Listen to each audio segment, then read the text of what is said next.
Okay, guys, trying this again. I'm sorry I keep coming in and out of this live stream trying to get it right. Let's see if I think we're good now. Hopefully everything is working okay.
Okay, guys, I think we're good. So hopefully we'll get some people joining this live stream.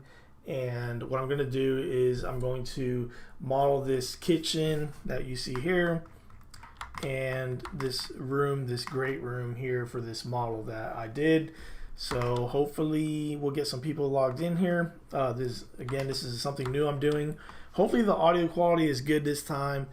This is a video I want to keep on my channel so that people can go back and look at it. So even if you can't watch the whole thing right now, maybe down the road you will be able to log in and watch it.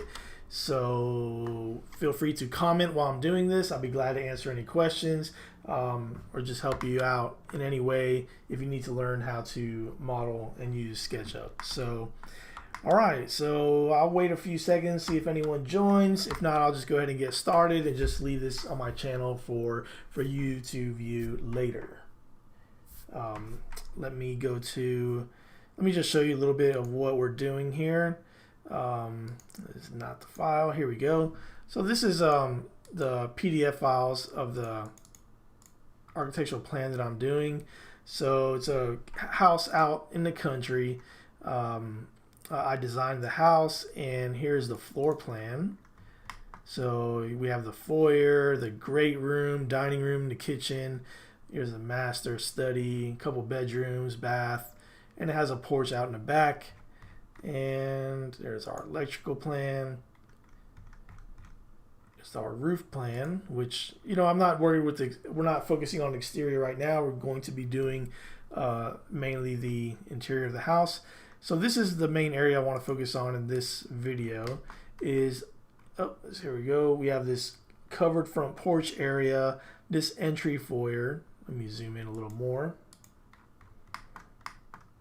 The entry foyer, which has a 13-foot ceiling with that 1-foot drop.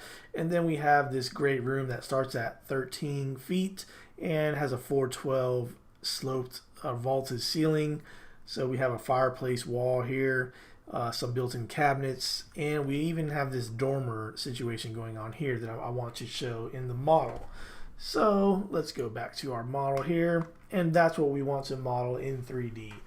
So okay, so I'm just going to go ahead and get started. Hopefully we have some people join. If you join this, please let me know where you're watching from and say hello in the chat. And if you have some comments you want to add, feel free to comment in there.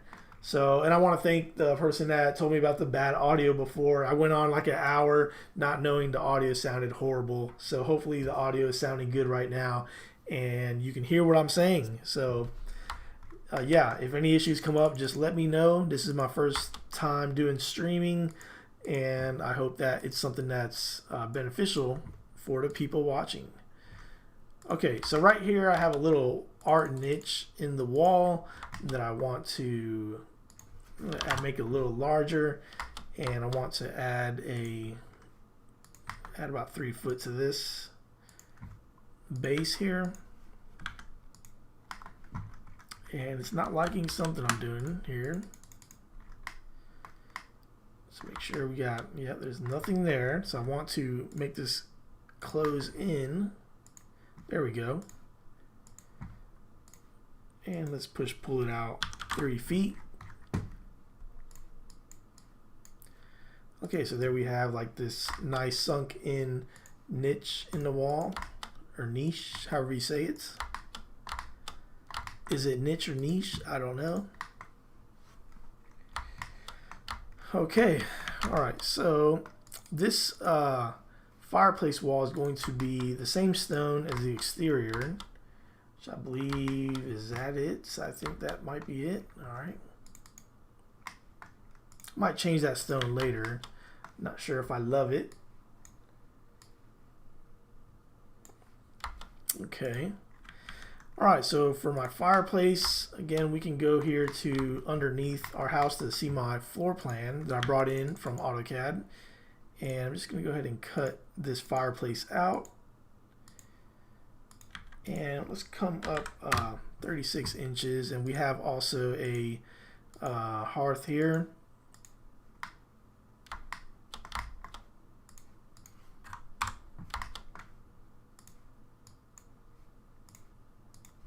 And we'll come up a foot with that, and probably bring this up another foot. Oops. Whoa. Just a foot. Still might be a little big. Let's come down 6 inches. That looks better. All right. Let's go ahead and change some materials. Actually, that charcoal might work good.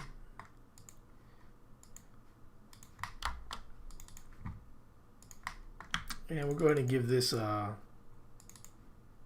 little offset for a little slab on top of this mantle.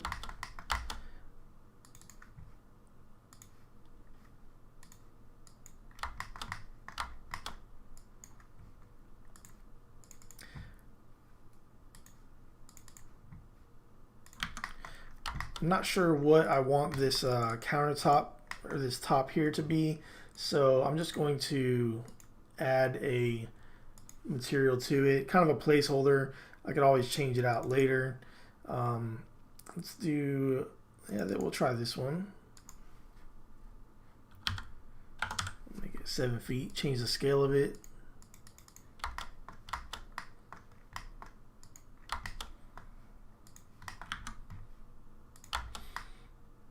Okay. And you know what? I am going to change this stone material. And let's go to, let's see, I think I have a nice limestone look. Here we go. Yeah, I kind of like that one better. There we go.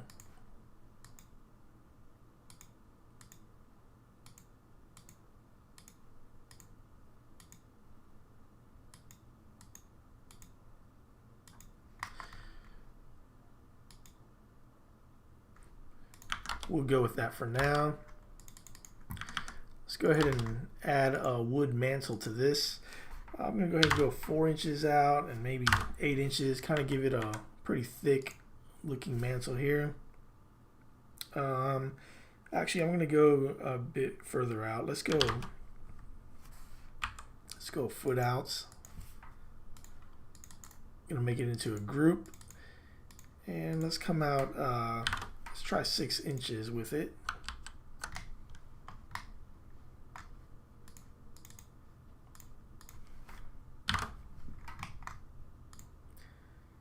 So I want to come out a foot here.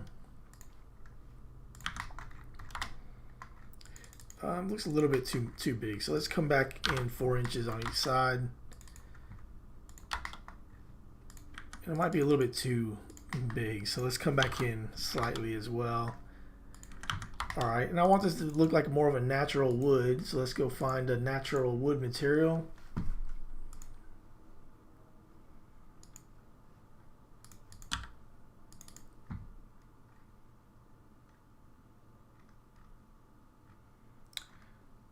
And I believe I had one here somewhere that I liked. Here we go. Okay. And we're going to break this. So it's this breaks the aspect ratio lock. So let's see what happens now if we apply that. Yeah, I want it to look I want the grain to go in that direction, so that's good. I don't want it to go in that direction on the bottom, so let's go ahead and match that property, and it still doesn't fix it. So a way we can do that is select the material, right click, texture, position, and I could actually rotate the position here, grabbing this green pin, and let's see if I got it right. Nope. Let's try it again.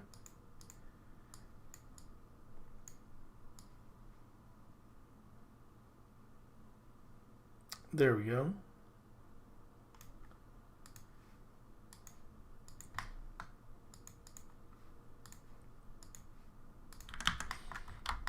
All right, that's better. Okay, now let's add these built-in base cabinets here. So we're just going to go start with a group.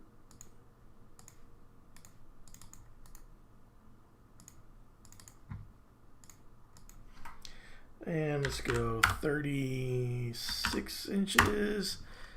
And we'll come back down 1.5 inches for our countertop. Let's offset that out 1 inch. And let's go 3.5 inches for our toe kick. We'll go ahead and push that in 2 inches. Okay, so now let's divide up this cabinet. And again, guys, if you have any questions while I'm doing this, feel free to ask anything you want to know. Be glad to answer any questions. And let's go ahead and offset this 2 inches, give it a nice shaker style cabinet.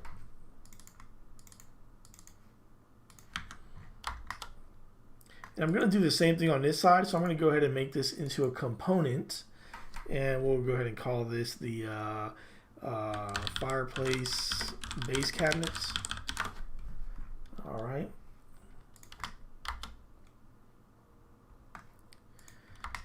Now I'm not sure what I want to do here on this wall. I know I want it to be a different material. Let's see, I think I had a material in this study here.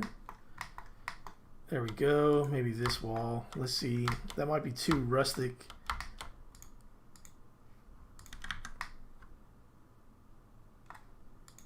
Let's see if we increase that size. Maybe add a little bit more color to it.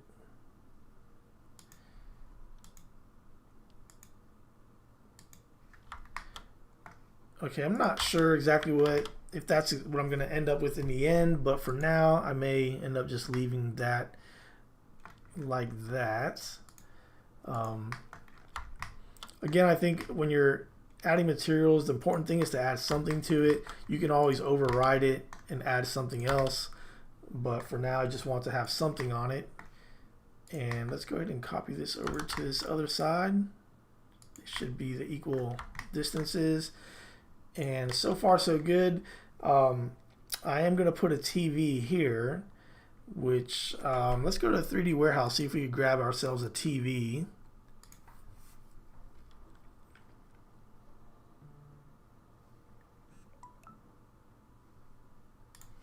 Okay, let's go to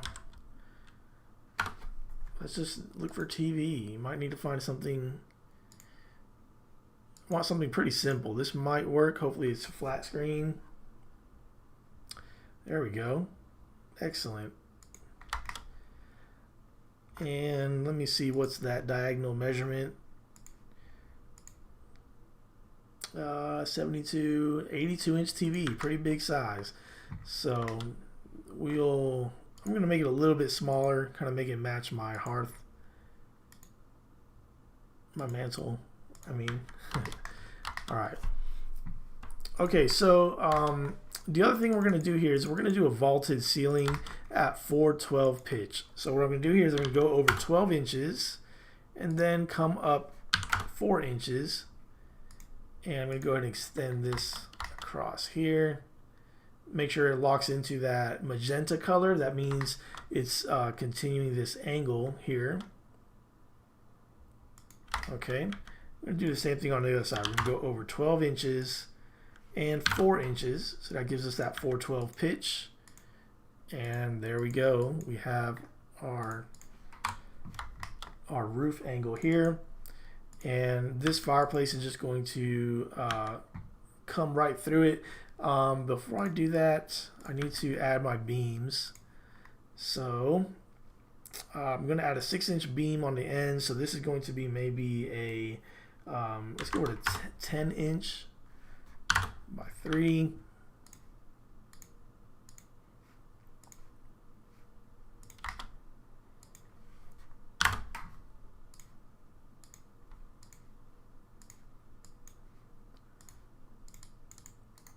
Okay, let's make that to a group. And this is going to span the entire room. Okay, let's go ahead and erase that.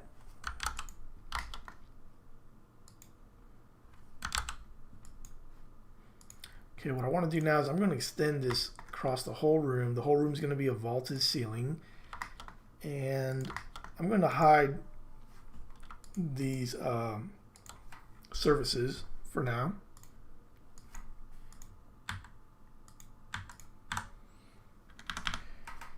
Okay, all right, so now we got that done.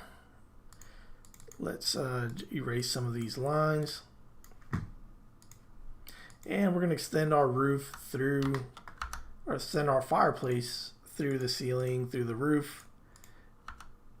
And again, if you're ever having problems with it continuing because it's hitting something, it's not passing it, you just hit Control and it'll just pass through everything. But it does create that line that you see, this little break. So we'll just have to erase that. Okay, there we go. So we have our vaulted ceiling, we have our beam cutting through. Now I need my beams across the sides here, which, let's see, I should have done those first, probably would have made it easier, but we can do them on this side, no big deal. Okay, so let's come down 6 inches. Okay, let's extend this. Try to make it easier on us.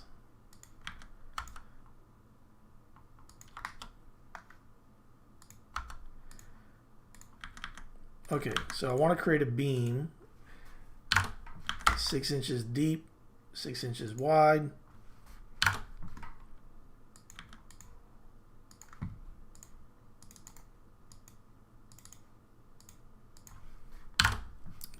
Extend it out 6 inches. And this is going to be on this side. And I'm going to go ahead and make it into a component because I'm going to have several of these. And I'm just going to rotate it around to the other side.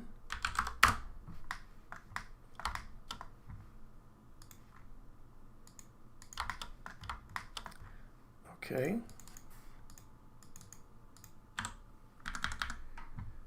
All right, so now we have our beams here. And let's see, I'm going to copy it, lock in that access.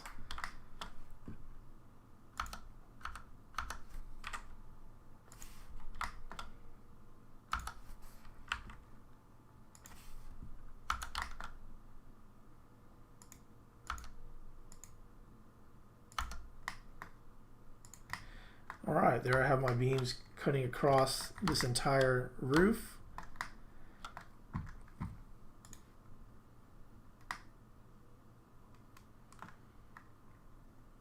Now, one thing I wanted to do, which they have here, in here I have this beam cutting across both of them, probably about a foot down, I believe. So to do that, let's go over here. Let's see, we'll start it about here.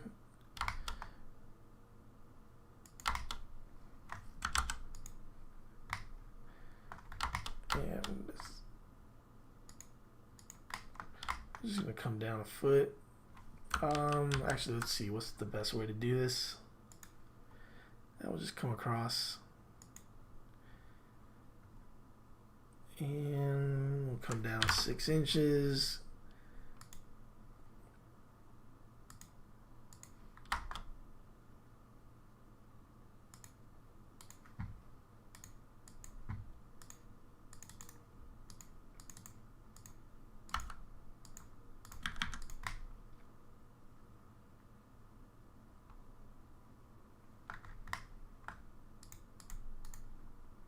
We'll make that a component as well.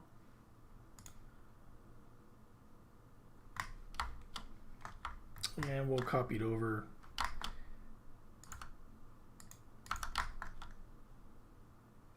And I'm actually going to remove that one.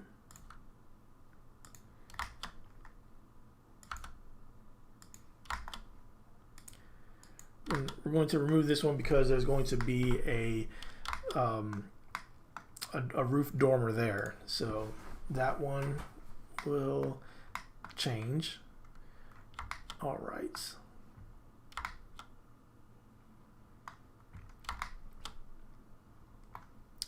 All right, so let's add some wood texture to these beams. Oh.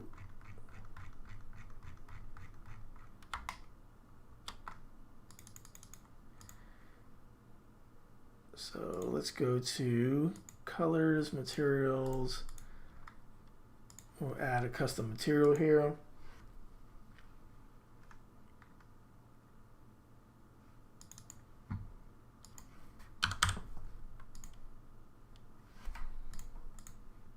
Oops, did something wrong.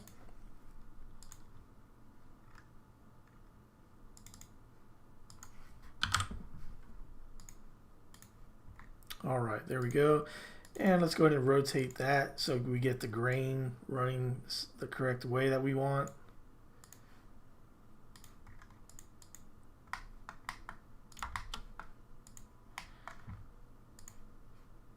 And you see, since we created it as a component, it's going to update all of them, which is a little bit of a time saver. And there we got our grain still not running correctly here. There we go.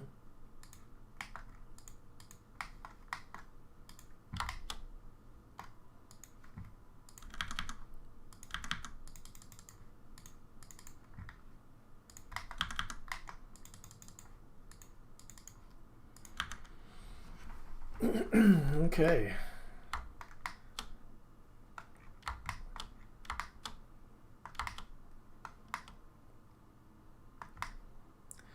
All right. It's looking a bit more rustic. All right, so let's see if we can go ahead and do this dormer situation that we have here as well. So I'm going to come out 6 inches here.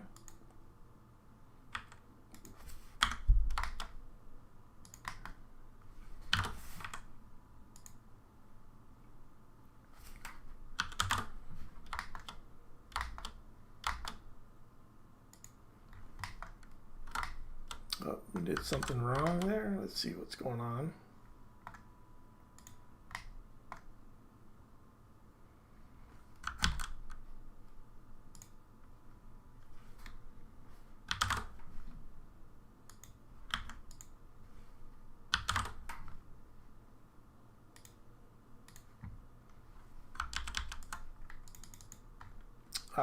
There we go. We want to make sure we're designing on the right group.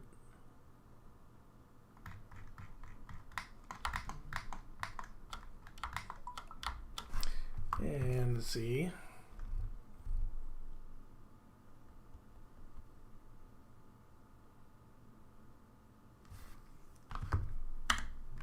All right.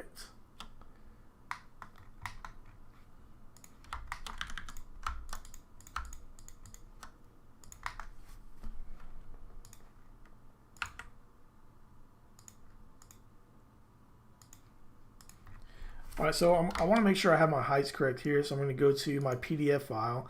So we have 8 foot of our sliding unit, then we have 4 foot space, and then a 2'6" window. So let's go over here. I know this is a 8-foot unit here, and then this window is going to start at 4 feet, so it is a little lower than where I have it currently, and then it goes, it's a 2'6" window, so it's going to be about there. And let's see what the ultimate height is. It's at 15 feet is our ultimate height, so we want to go from our ground here 15 feet. Right there is our ceiling. Okay, so let's adjust this accordingly.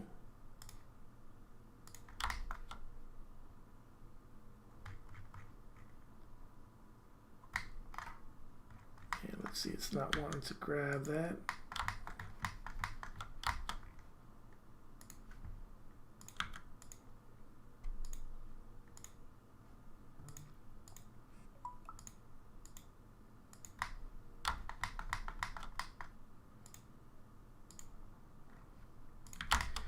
Okay, we're going to drop these windows down.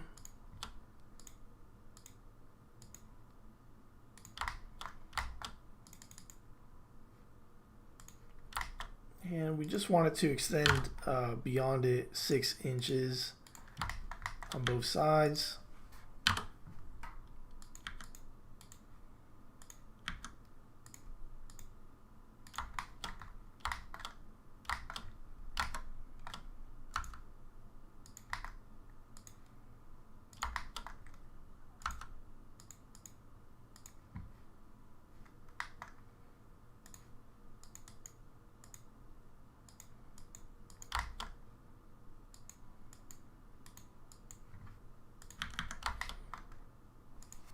Okay, can get rid of some of these lines I did.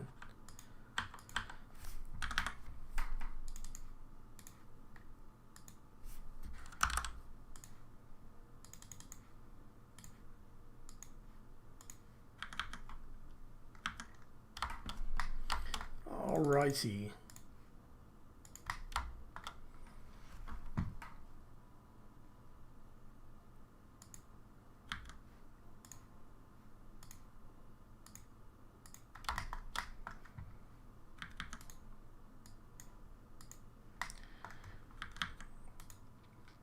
Okay, so let me see, make sure. I think I must have deleted this other. Oops, that's a lot of stuff going on there.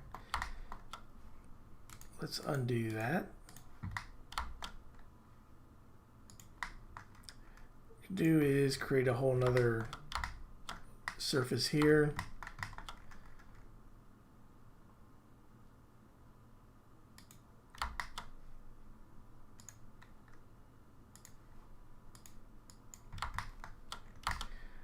Alright, so let's see where this is going to hit. Right there.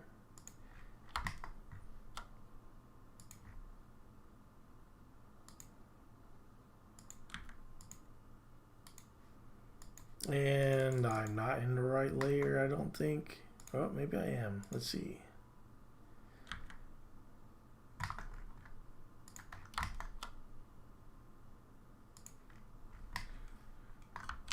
Something is not quite right here. Let's see what we're doing wrong.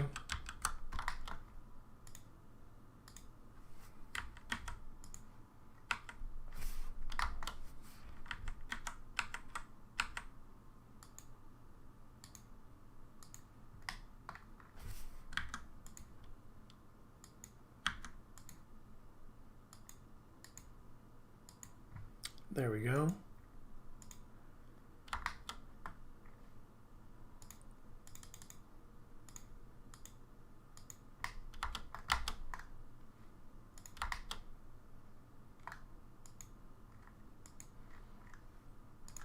Okay, now that looks correct.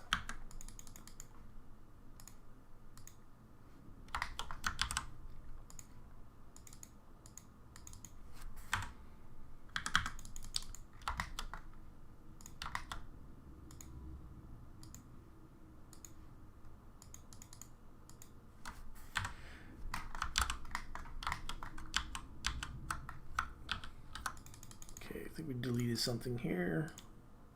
There we go. Okay, so from here, what we'll do is this should look correct from the inside. So if we go inside our great room here, there we can see our windows here. All right.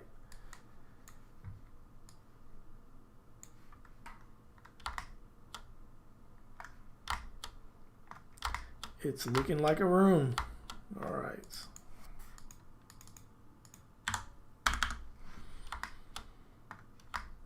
Okay, so that's really most of the stuff for this great room portion of it. So the next side to do would be the living room, or the kitchen area. And we'll go ahead and save this view. It just makes it easier to jump back to if I need to. So we'll call this the great room. Okay. And all right. So who's ready to start a kitchen? All right, so here we have a kitchen. It's gonna have a curved bar top with our sink and dishwashers there. We have our range over here. I'm gonna have a tall cabinet on this side, and pantries are gonna be over here. And that's about it. That's about it for this kitchen. So I'm going to go ahead and save this view as well. And call this our kitchen. Okay. All right, let's start with some base cabinets. I'll start right here on this side.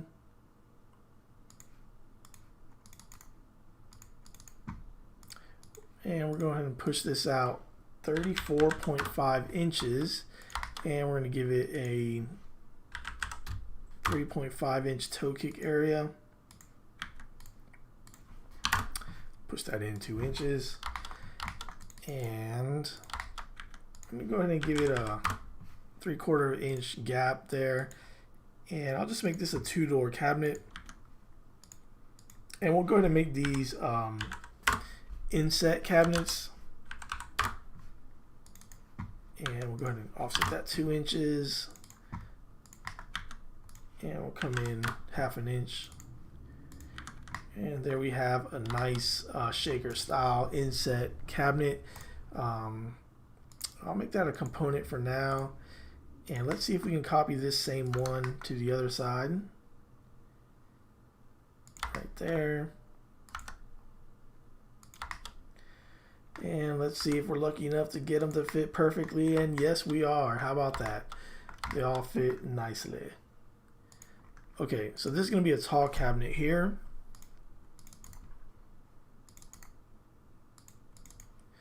And I'm going to go 84 inches and come back down for the toe kick at 3.5. We'll push that in 2 inches. And we'll go ahead and kind of give it the same break as this base cabinet. And we'll go give it this 3/4 inch gap there. And we'll go give it that same inset look. 2 inches. And for this, so that I can see this gap when I actually go to model it in 3D, I'm going to push this in quite a bit. We'll just go 4 inches. And I don't think I did it on here. So that's one of the good things about making it a component. You do it to one, it's going to do it to all of them. Oops, try that again. There we go. Okay. So I have that cabinet there. I may add a cabinet above there just because we have so much space above here. We may have to add a 2-foot cabinet above it. Or maybe a 1'6". 2 foot might be too large. They look good. I don't know how useful cabinets like that are. I don't know if anyone, cares to reach that high, but it does look good.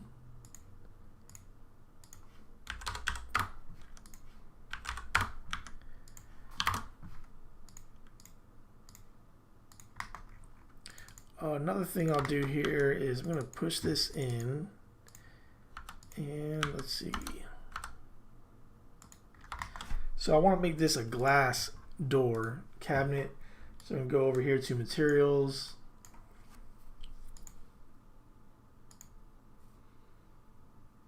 And I'm going to pick a color I haven't used yet. That looks good. Let's go. Make it a little less see-through.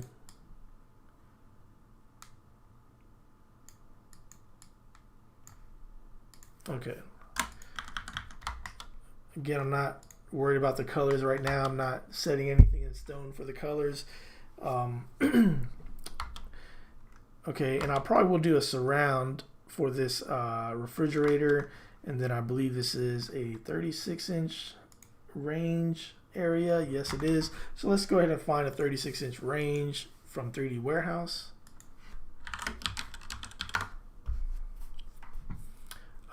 I like that one right here.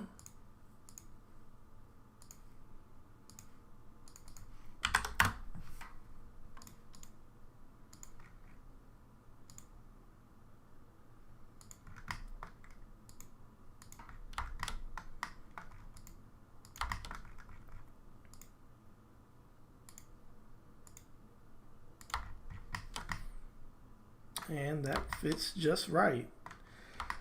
Okay, now we want to overhead we need some overhead cabinets. So we want to start at, actually we'll go ahead and put the countertop on. Let's do that first. And let's go to hide one of these so I can grab that. All right, we're going to offset 1.5 inches. Whoops, 1.5. Let's bring it across here. So on top of this cabinet. And we'll offset that 1 inch. All right, let's go ahead and unhide that last one. Okay, there we go. Okay, now let's work on our overhead cabinets. So we're going to do start it at 18 inches. And I'm going to make it the same size as these. So we'll start there and kind of. And let's go with a 42-inch cabinet.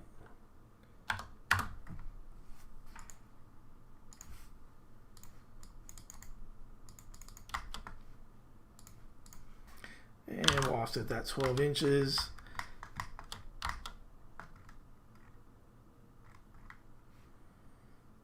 And let's actually look at something here. If I did that, yeah, it's going to be too small.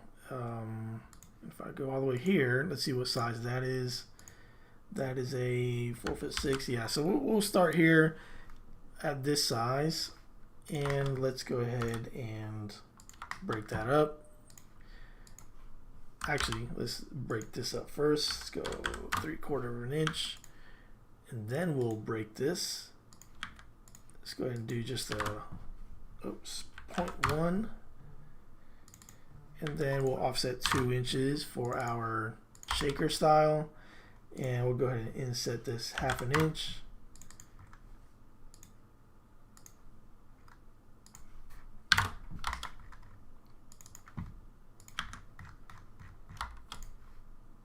Go ahead and make this a component. All right, let's go ahead and copy it over.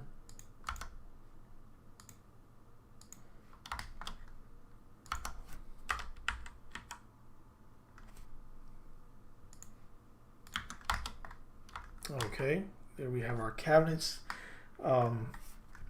Let's see, if I were to do a cabinet on top of here, let's see, that would be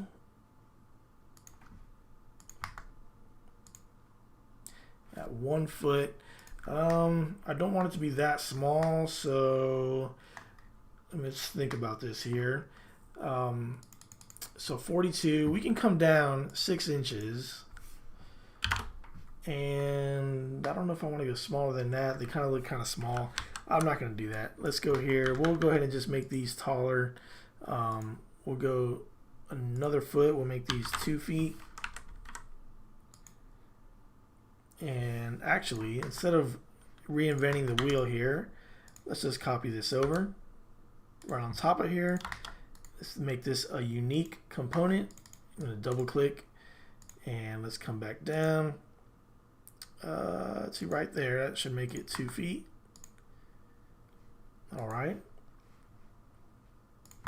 And let's go ahead and give it a little back panel there. Okay, there we go. All right, so now let's copy these over.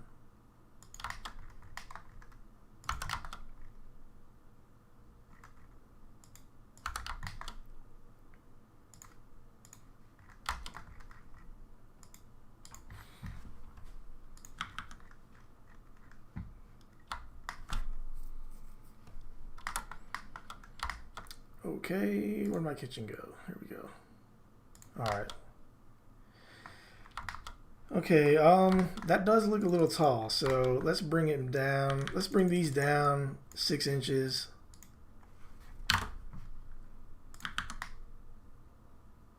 And let's bring this one up 6 inches.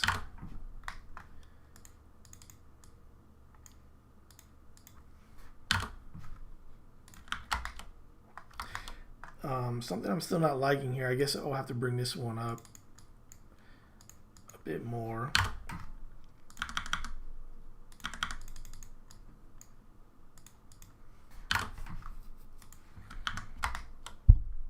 Okay.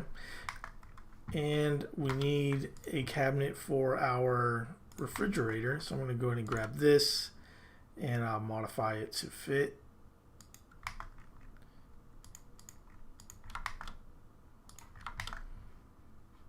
Go ahead and make this one unique.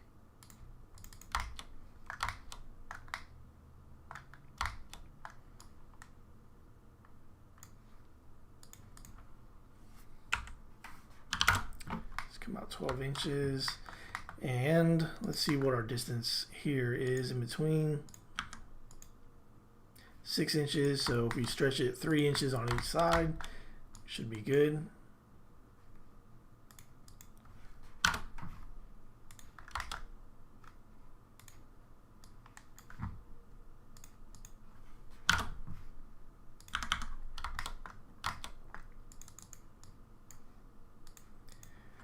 And let's come up 6 inches there.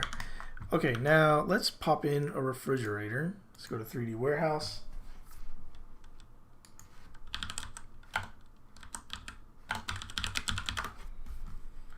Let's see if we can find one that we like. This one's not too bad. Let's see how this works.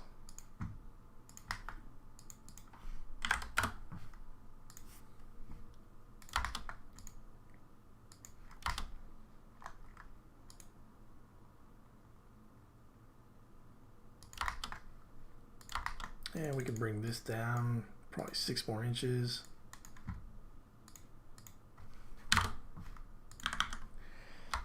So if you didn't know, for cabinets, you want to do cabinets in 3-inch increments, usually starting about 9 inches, then 12, 15, 18, and so on. 3-inch increments, that's usually what cabinets come in. So whenever you're designing cabinets, think about things in those terms. We need a vent hood now. So actually I'm going to design our own vent hood. You know, we want to kind of be that shaker style as well. So let's just start with a box here. Rectangle. And we'll probably come out, let's see, 8 inches. And we'll come down here. We'll probably come up a little bit from there. Maybe 6 inches, that might be okay. And what we want to do is we want to break this there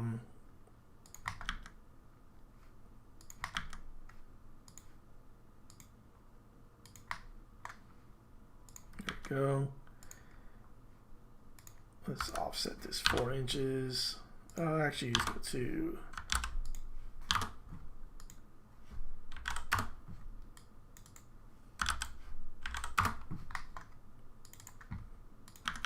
okay.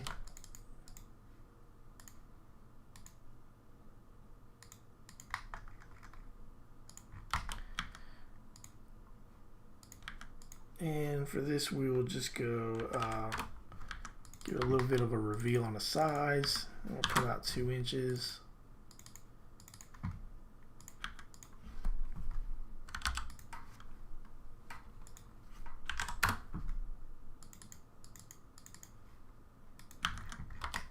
There we go. All right, so we have our cabinets laid out so far, and now we need to work on our curved cabinet here. So this is going to be a little fun.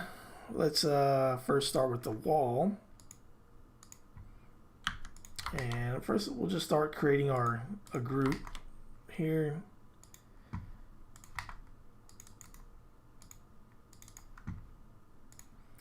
And one thing you can change when you're dealing with curves, arches, circles and arches, if you go over here to sides, you can change the amount of sides so that it's smoother. It doesn't have so many divided segments.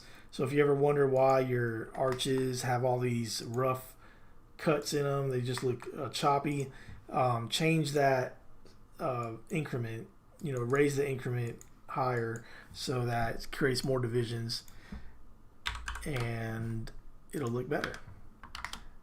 It'll look a lot smoother. Okay, so there we have our cabinet wall, and what I could do here is I'm going to offset this 2 feet because that's the size of our cabinets, and let's go ahead and draw this up. 34.5 inches. Let's go up.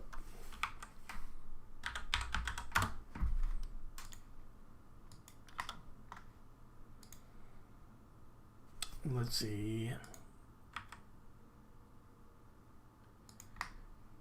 Is that right? Something's not right here.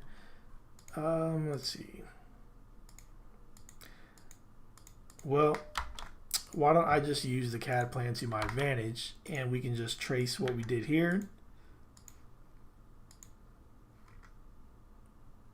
There we go.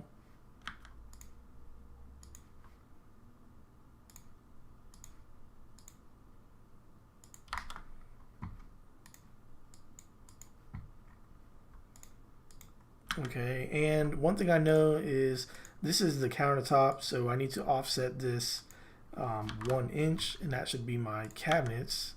So let's go 36 inches.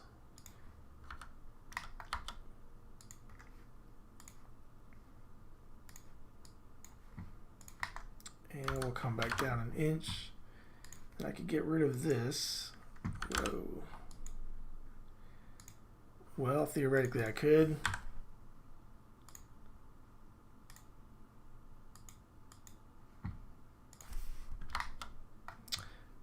And I know why it's doing that, because I deleted the top arch.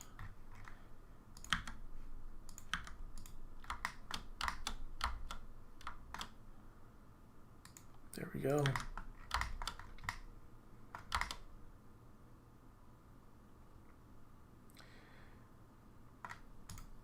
Now technically, I guess actually this is probably going to become a problem, so let's get rid of this. Your base cabinets are actually going to be straight here, and we're going to have to adjust them to to the angles that we need.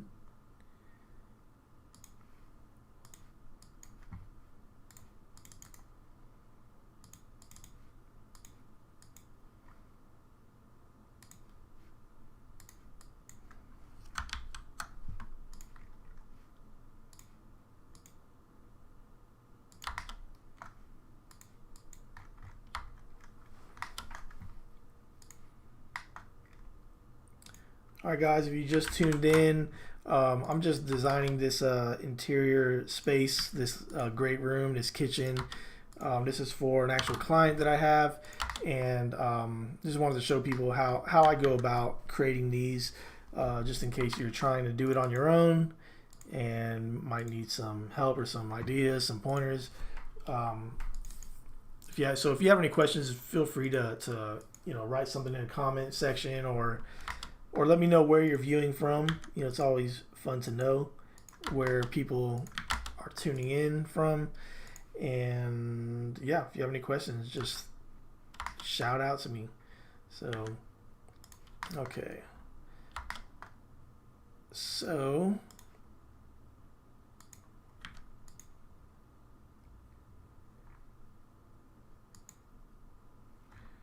all right, we got a little interesting situation here. Let me see what's the best way to do this opening.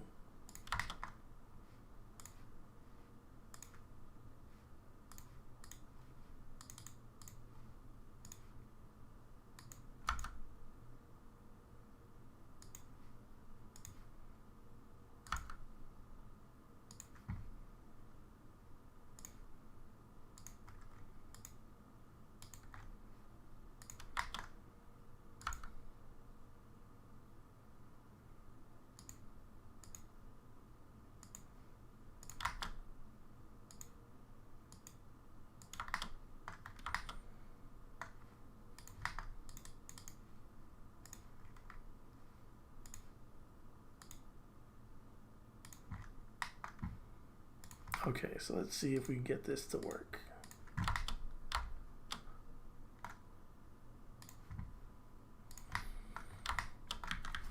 Okay, so that's the space for one of our dishwashers. And let's see if I can copy this over to this other area and mirror it.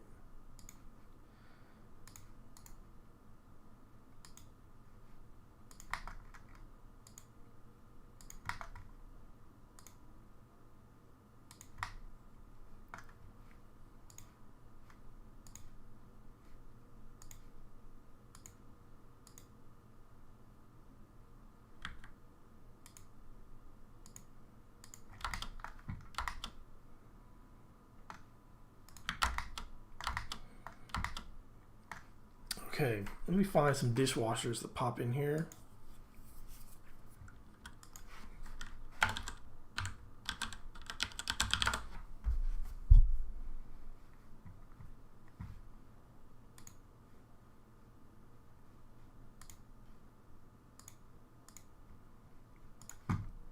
Alright guys, if you're enjoying this video, send a comment in the comment section. Let me know what you think. Or if there's something else that you would like me to model in the future, just let me know what it is and I'll see if I can do it.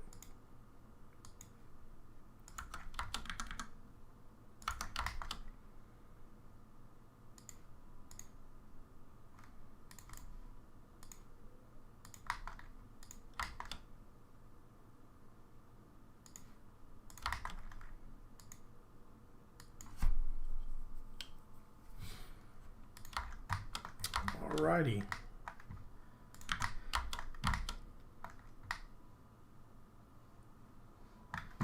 Alright, so now we have a bar top here. So what I'm going to do is I'm going to make this into a group here. And I'm going to go ahead and offset this side 1 inch for that. And then this, let me see, I was afraid to do that. Let's go.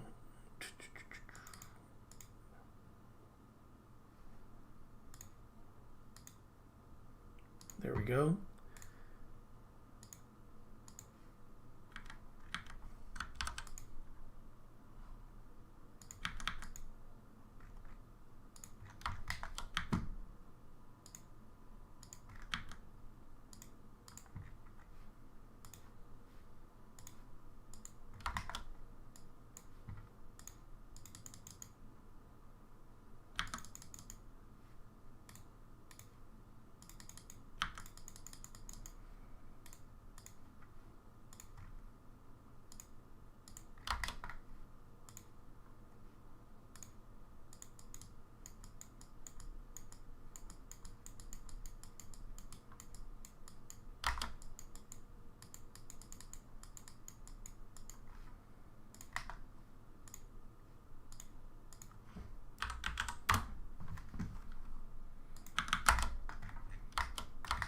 Alright, so there we have our countertop and we have our cabinets. What I do need still is I need my sink. So let's go ahead and pop a sink in here. Actually, let's do some cabinet styles here. So make a division here.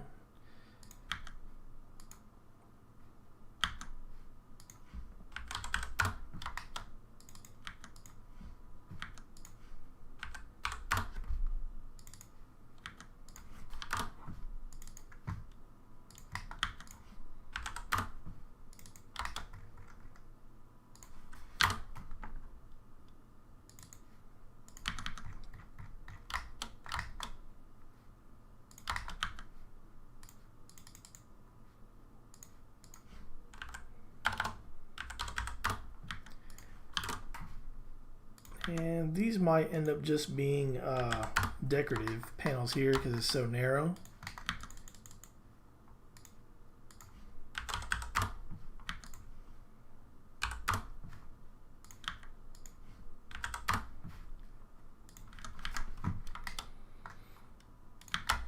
All right, there we go. So now I need a sink for here. And one way to just center an opening here is just to make a hole, start with a hole, and actually before I mess with that, let's go ahead and find a sink. It'll be easier to work with after we do that. So let's find a kitchen sink.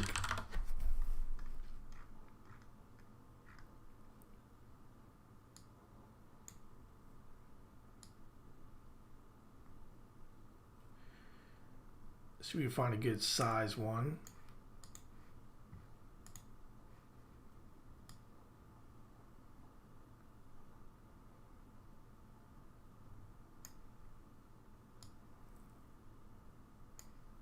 Here we go. Let's go ahead and pop this in.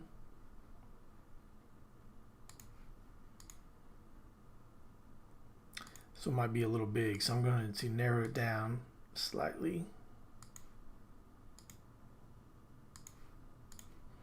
Alright, so I'm going to find the center of it, and then I'm going to use the lock the axis to make sure I have it centered right at the center of the cabinet. And that distance actually doesn't look too bad for where it's going. So now I just need to adjust the countertop for the opening. And I'm going to go ahead and make this thing more of an under mount look, which is easy to do.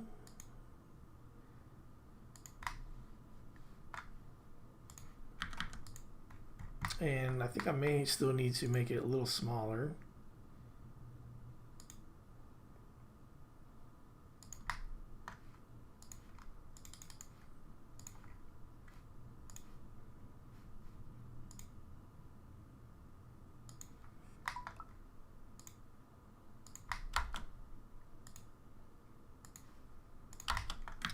All right, I'm not going to use that sink, that faucet. All right, so let's push this so that it gives it that undermount look. And let's go ahead and do it 1.5. Let's see, and that did not work. Let's try it again.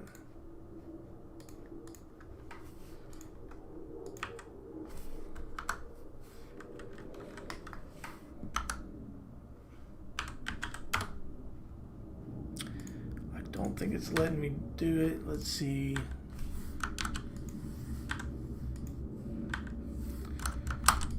Yeah, I'm gonna have to, let's see.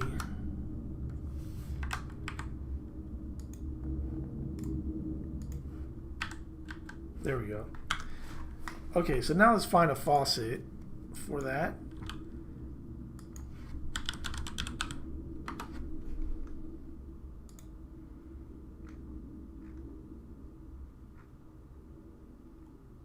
And we'll just go with this one for now.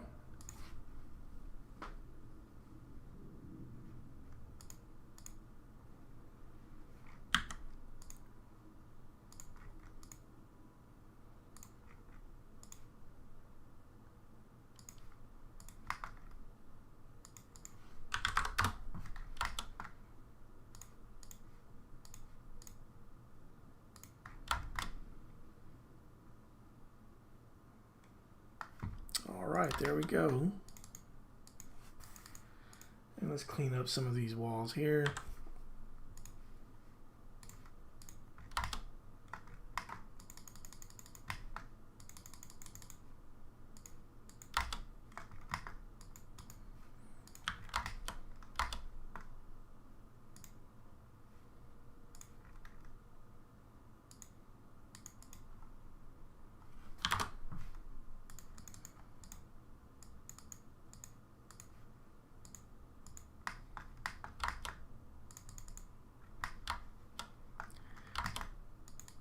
Go ahead and just apply this same interior color to all of our exposed walls here. We need to bring this window back, and we'll just push it in 2 inches, give it a little bit of a reveal there.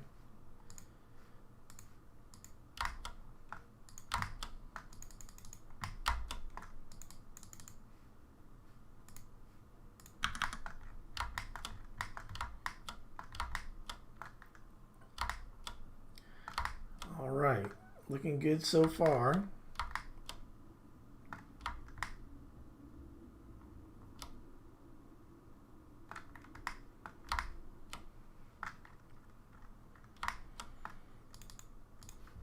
Okay, I think I'm going to go with the same stone style that I used for the fireplace, and we're going to put that here. Again, this is going for a little bit of a more rustic look for this particular house.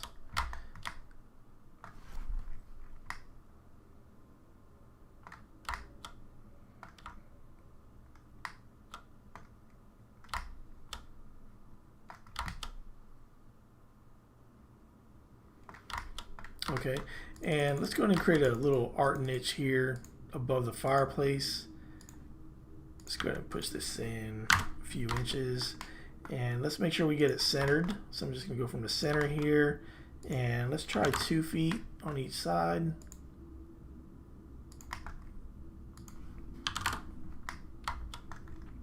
And that actually doesn't look too bad location wise. Let's come down a bit, about a foot there, so you put a nice art piece there. And I think we're looking good so far.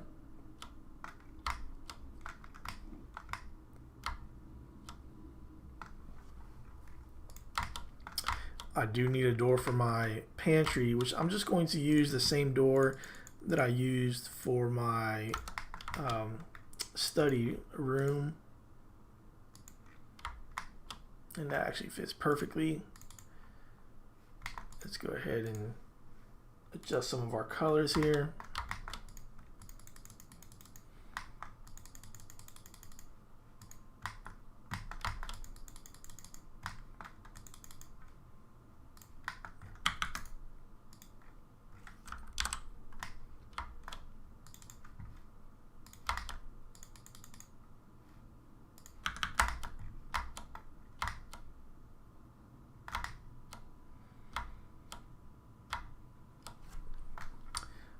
Okay, so that's looking good. Why do I have a gap here? Oh, that's because of my ceiling here. So we go ahead and stretch this.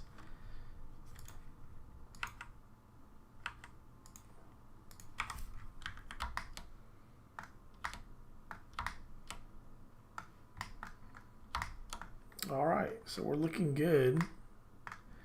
We go to, let's see, our entry foyer view. To our living room view. It's not looking too bad. Then we have our kitchen. So let's pop in a couple pendant lights and lights. Actually, all right, let's add some materials to this cabinet.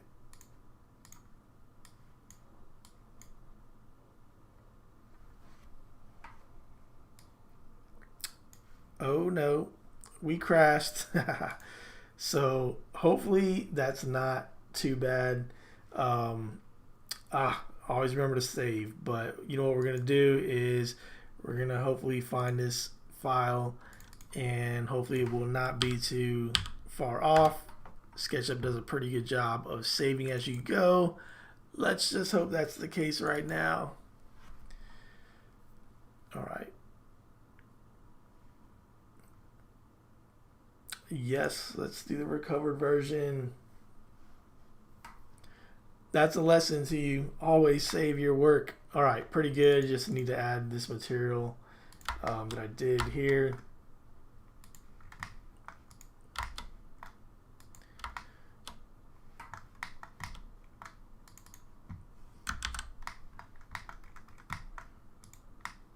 And we need to add that door again. So yes, hopefully, or thankfully, we didn't lose too much of our work.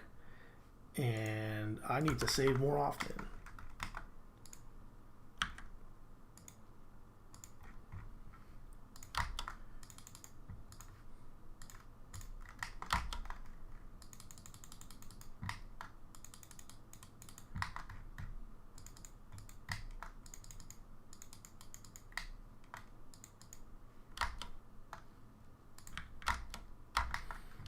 All right, let's go ahead and save that.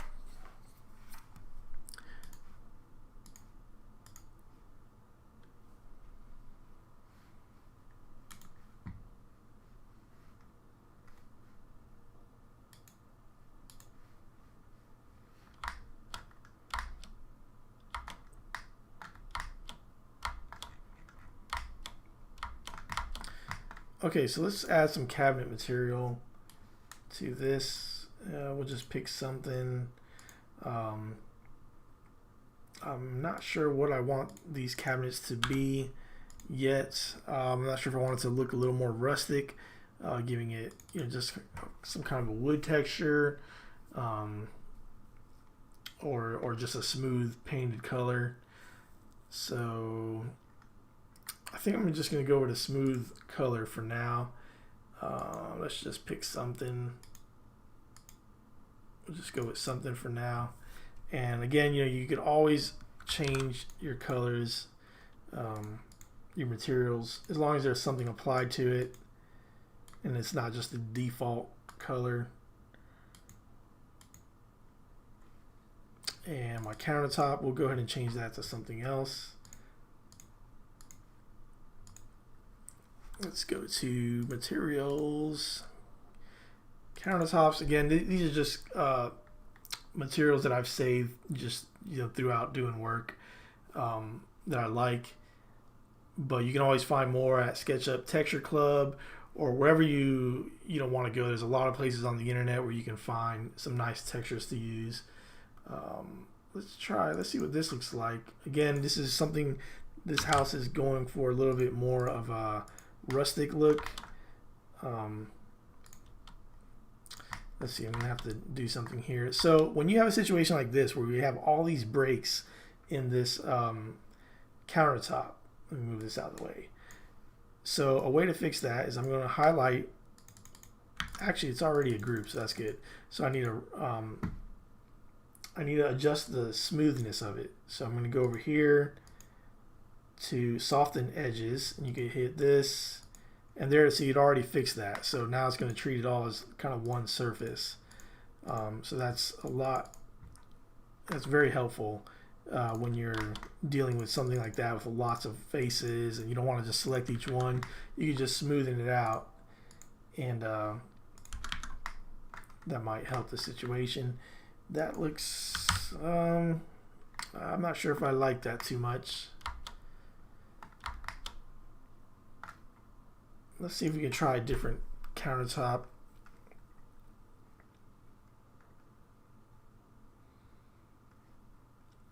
It's not too different, but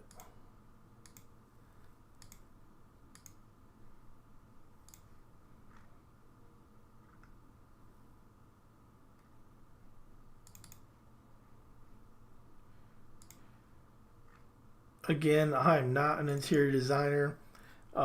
Maybe a lot of you out there watching might be able to design this a lot better than I could as far as the interior selections and all that. But this is somewhere it's somewhere to start for a client to start looking at their home, their project, and begin to make decisions on design decisions that'll help them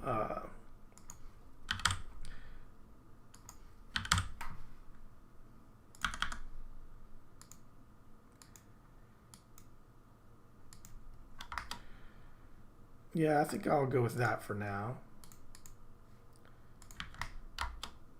And then we need some type of backsplash here.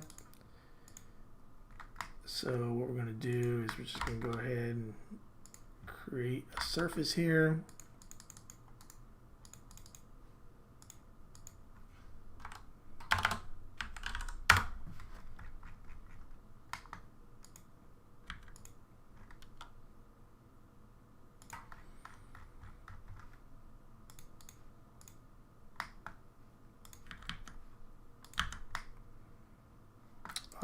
I don't know if I want it to be the same material as a countertop. Let's see if there's another tile that we can find that we like. Let's go to tile.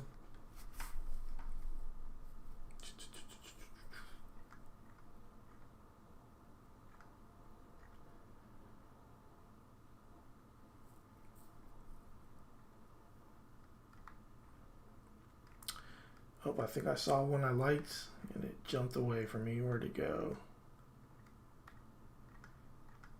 That travertine look I think might go well here.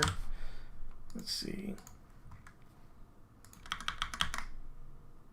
I kind of like that, so let's stick with that for now, and we can always change it later.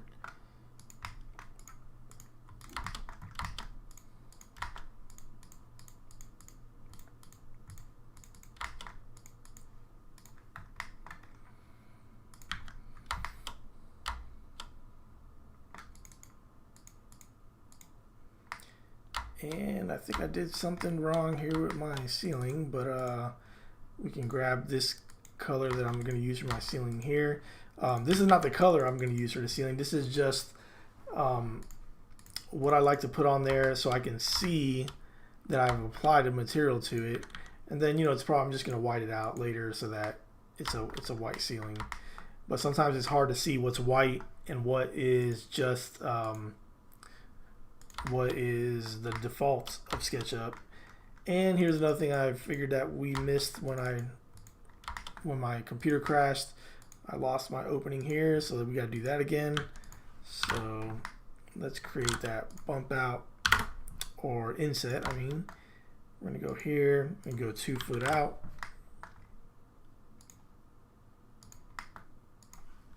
And we'll go 2 foot out there. And that looks good actually. The height.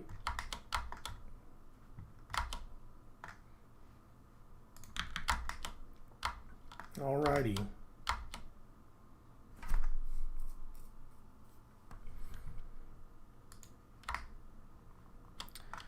Alright, so this I think looks good for now. I think I can work with this and create my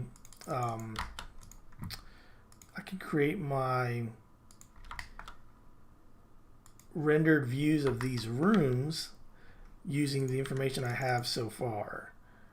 And I'm going to go ahead and make sure I put these on the same layer. For some reason it was on a separate layer. Or group, I mean.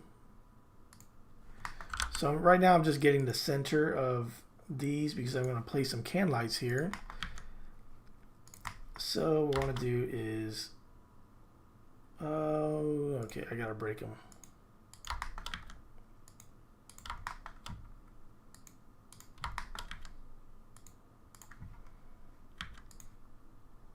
Okay, so right there, go 2.5.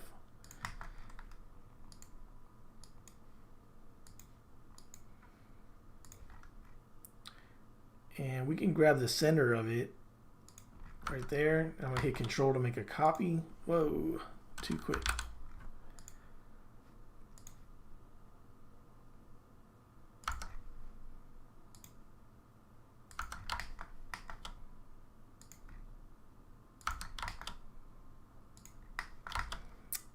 Okay. Let's go ahead and break these here as well.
Okay, so now we need to grab our lights here, and there we go.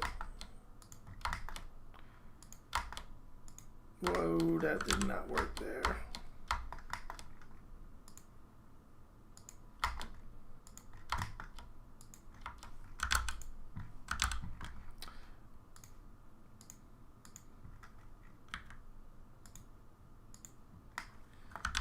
And for some reason, this one is not breaking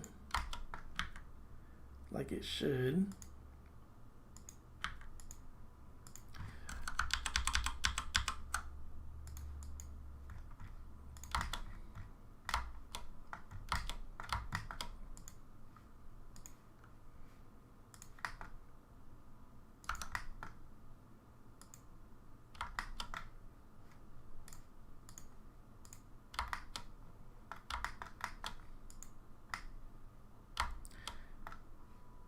And I don't need that right there.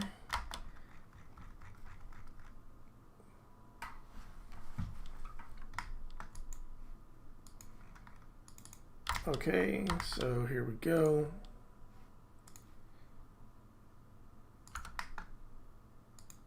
Boom. All right, we got our lights in there. Oh, missed one here. All right, we got lights with materials. And I gotta fix this again. I think I fixed this already before it crashed. Okay. Okay, so I need some pendant lights. Let's go ahead and save. And let's see if we can find a pendant. Let's go to some files that I have here. Lighting.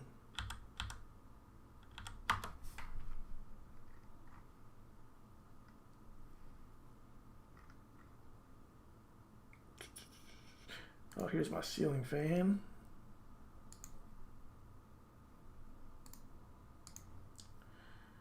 And oops, I saw pendant lights.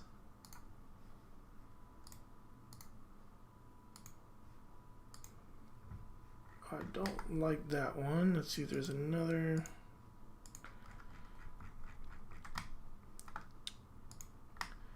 And no, I don't want that one either. Okay. We'll try this one for the ceiling fan.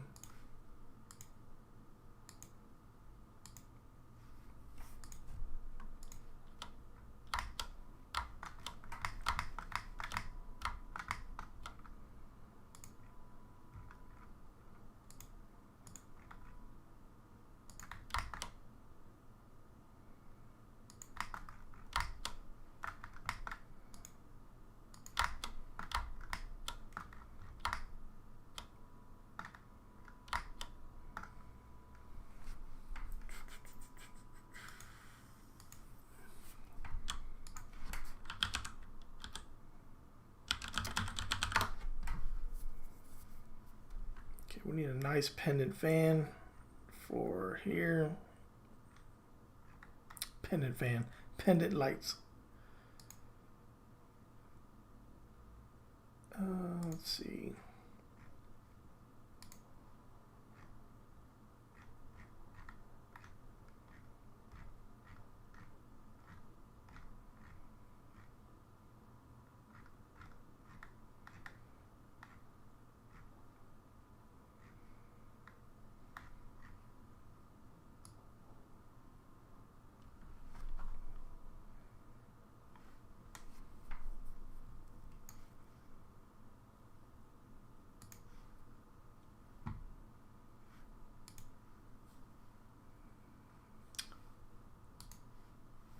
Let's see if I can import from some of the ones that I've saved. It's really frustrating that they do not show me the previews. This was not a problem with the earlier versions of SketchUp. I'm not sure if there's something weird going on, or maybe I just need to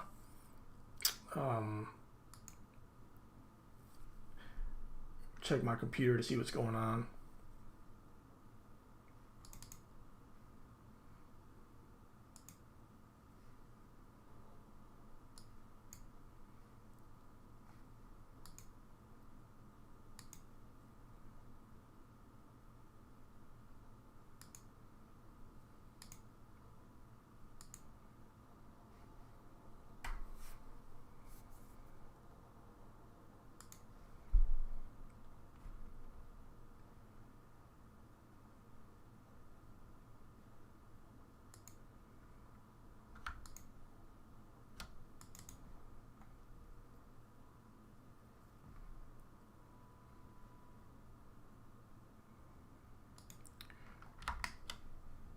And this might work for my dining room light. So we'll run it the opposite way. So my dining room is going to be kind of in between the living room area and the kitchen.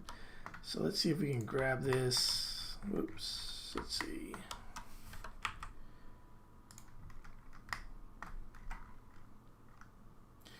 I don't know if that'll work that close.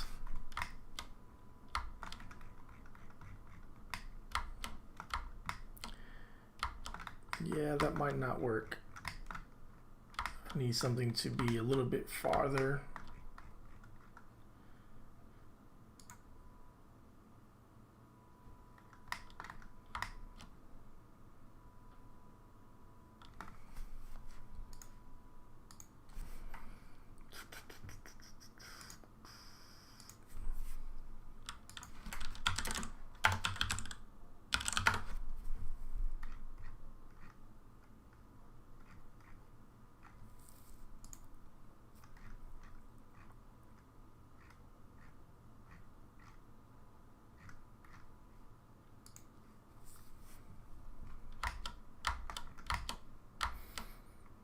Okay, so I'm a little bit frustrated with my pendant lights right now.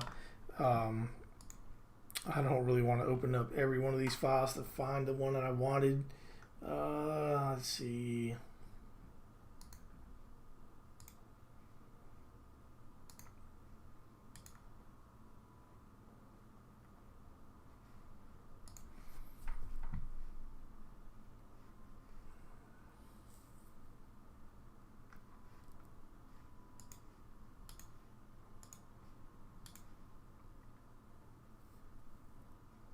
I think this might have been one.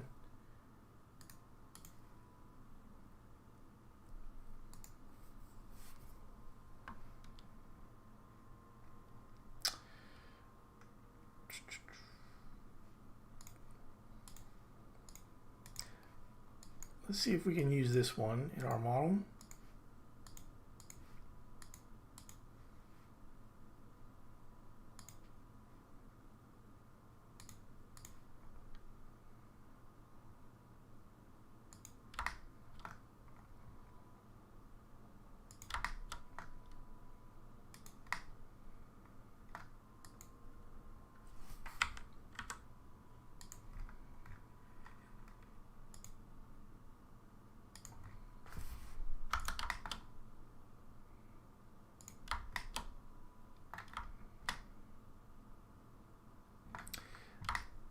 All right.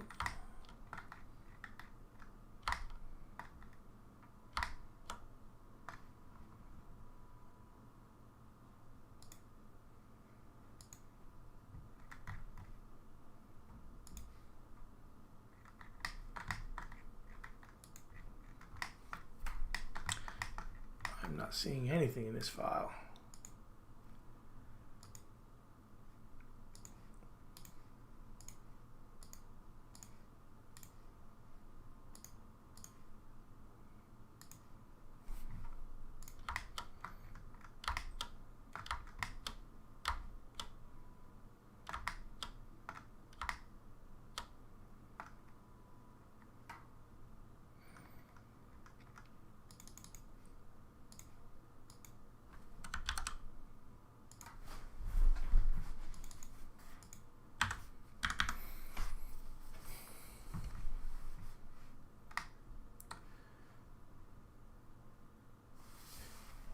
right, guys, let me keep looking here. Let's see what else we can do.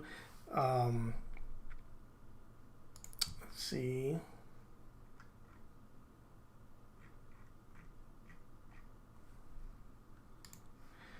All right, so I'm going to bring this into Lumion now, and I'm going to go ahead and see if I can create some views of these rooms just using what I got so far. So let's go ahead and hit save. I'm going to save it as I make it a habit to save it down a few versions. So okay, so this is my exterior model I had for Lumion. So I'm going to go ahead and take this, and we're going to make it, we're going to update it.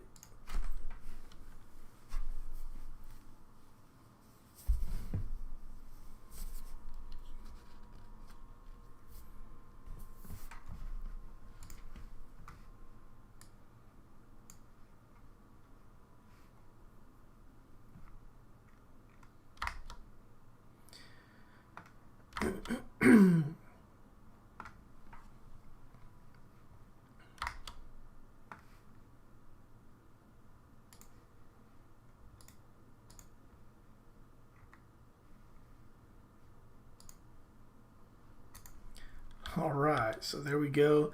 Again, I'm not concerned about the interior. I'm sorry, the exterior of this view right now. We're going to just change some of these. I'm gonna make this roof white, and we're gonna go ahead and add some emissiveness to this light. Okay.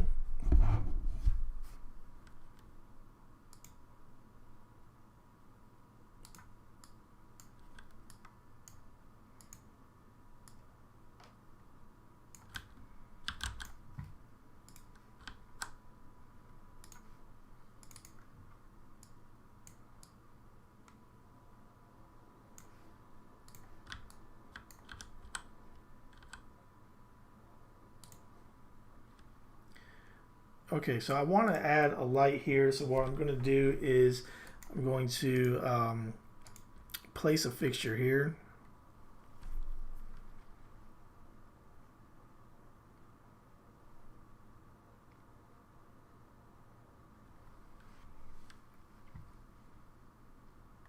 Let's go to lighting.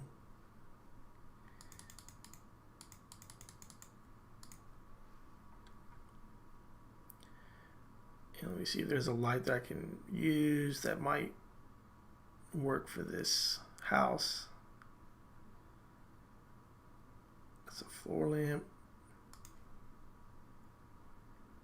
Yeah, something a little bit modern for this modern style ranch.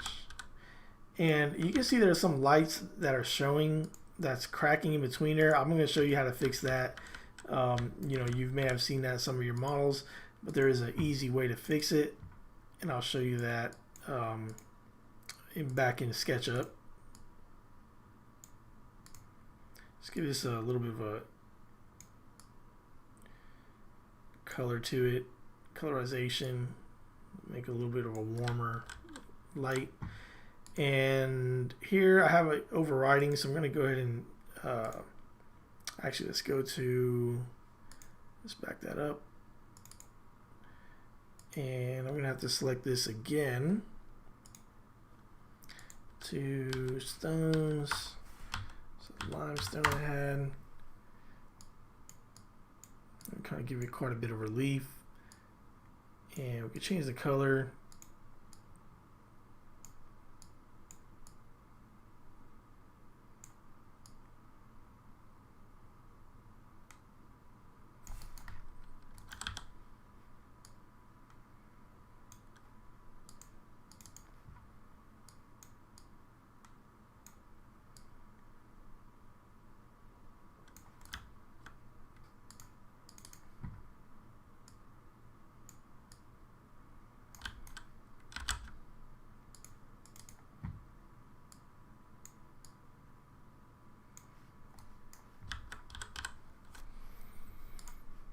Okay, let's has some reflectiveness to the floor. Let's check our glass here.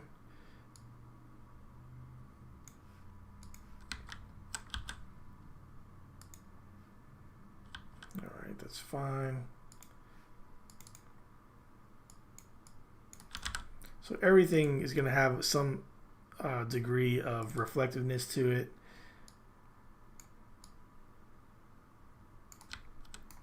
That's our study there. That's our door here. Kind of give it a little bit of weathering so that you can see the edges.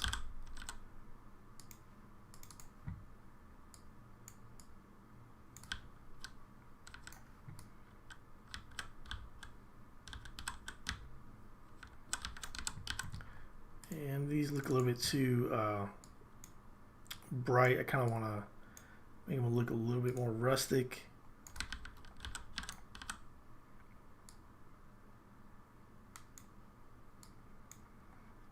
And I could go to materials here if I want that bump to show more. I believe that was this one. Let's see. Oh, no. That's not it. Let's undo that. Ah.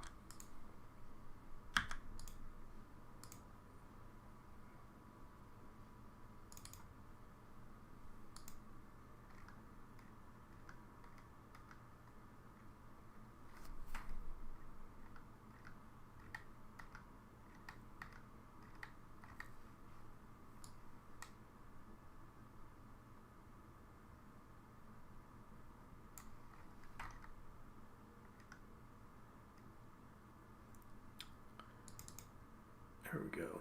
That's the one.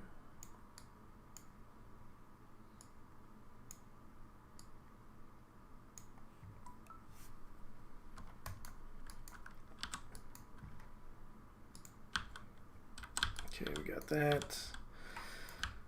Alrighty. I gotta fix some of these again.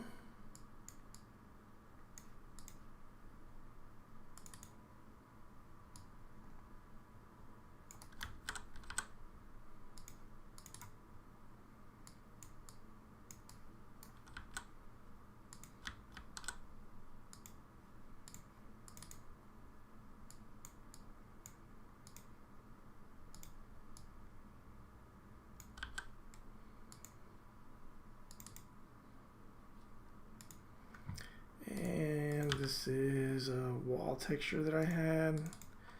So I believe was this one. Nope, it was the other one. Or was it? Let's see. There we go.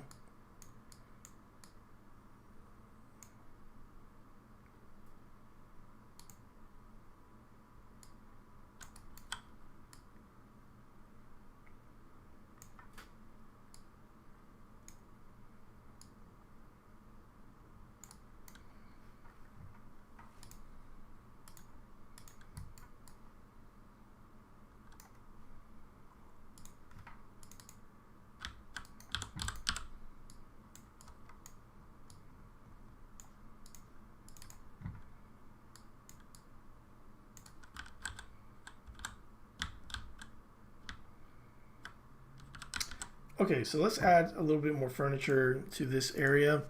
Just to make it look a little bit more inviting, a little more warm. That's what you want to do with the rendering. So let's add, we'll add some carpet, some rug pieces. And that actually fits almost perfect there. And then we need to add some art to these walls.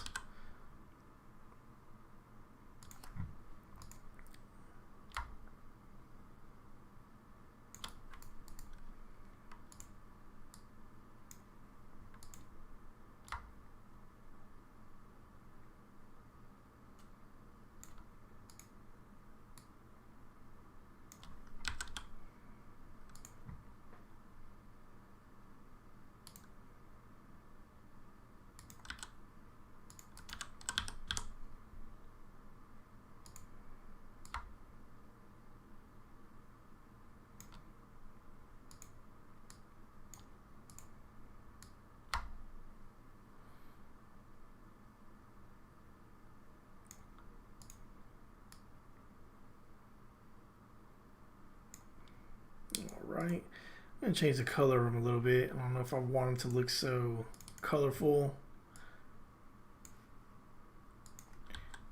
And I think I'm going to use this same one over here on the other side.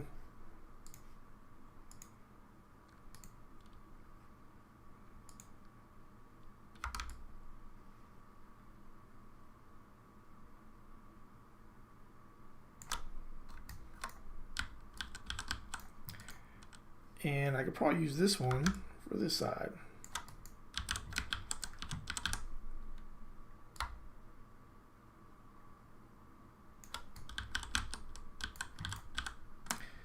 And they're a little bit too shiny there, so let's reduce some of that glossiness.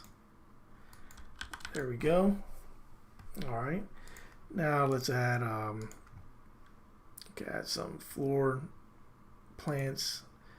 There's one that I like here. Here we go.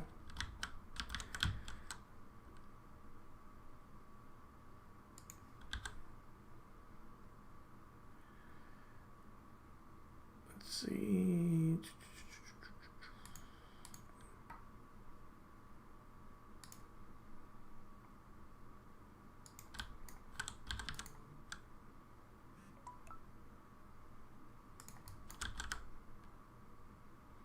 Yeah, it's probably a bit large for this area.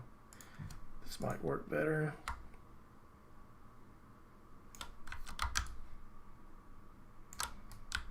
We have an opening over here, so that might not work.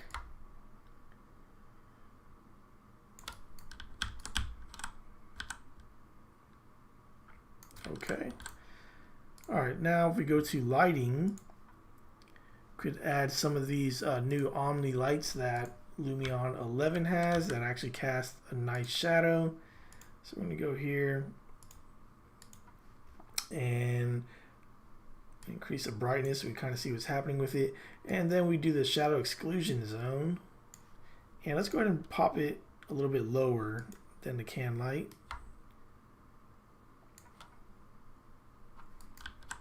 And we can adjust this color and the brightness in a second.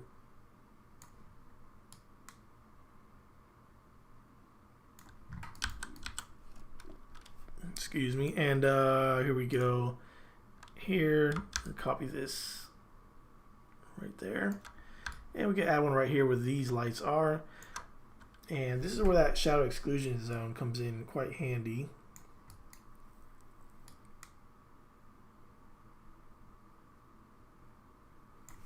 And if you want to see what your shadows look like, just hit F8 and it'll show you what all the shadows are doing. If not, it just shows you the shadows of the ones selected are doing. But if you hold down F8, it shows you what all the shadows are doing.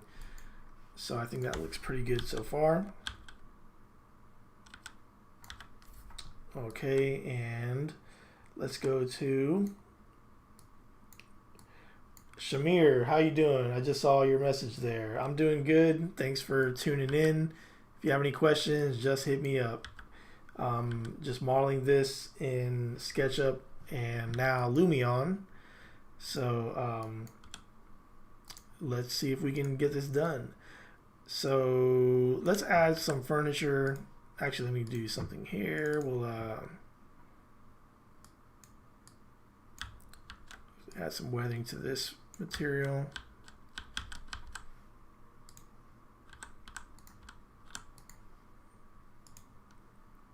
Okay. And let me know if the audio is okay. I was having trouble with audio in an earlier stream, so just starting to do this. You know, I want to do it a little more often if people like it. So let me know if you're having any trouble viewing this. Okay, so let's find a sofa to put in here. Just a little bit of furniture. Let's see how this looks. It might be a bit too large. Here we go. And we'll do this, and I'll add a chair to the side of it.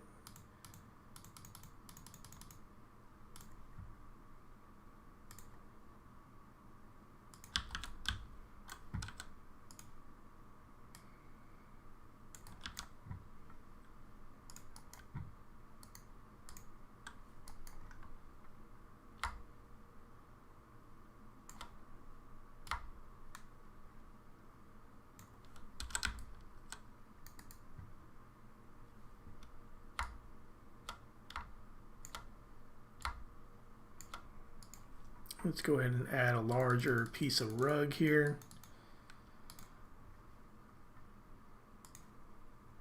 Let's see. Yeah, we'll go with this look.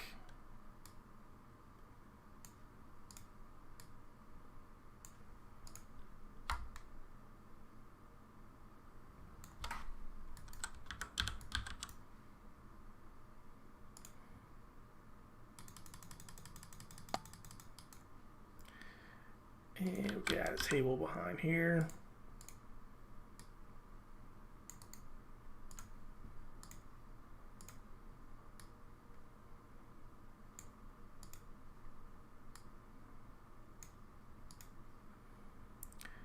And I think I have a coffee table. There we go. This one probably work good.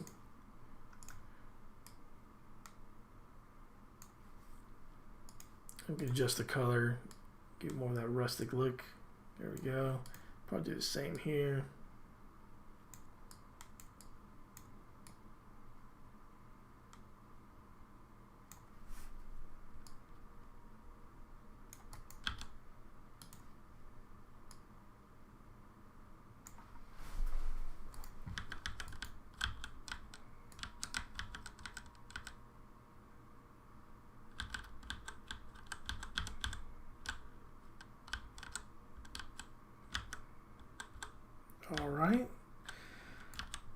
All right, we're progressing along here.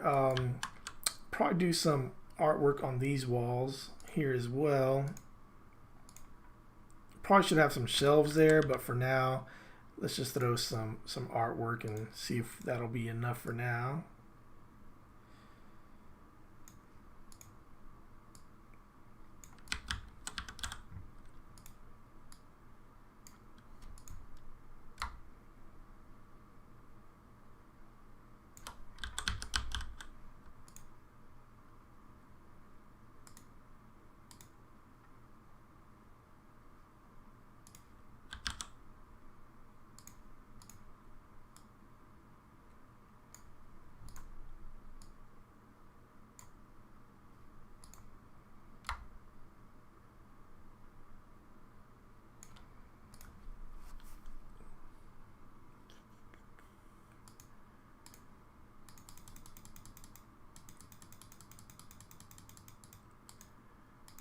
Okay, let's see if we have any other art that I could add.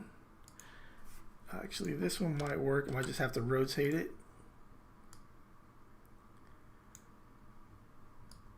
Not that way.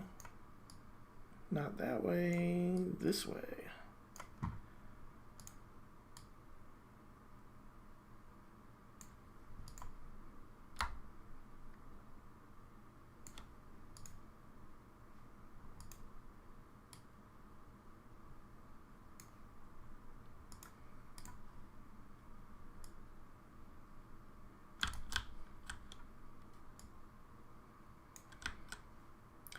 So I don't want the art to be that distracting, so I'm going to just kind of gray them out a bit.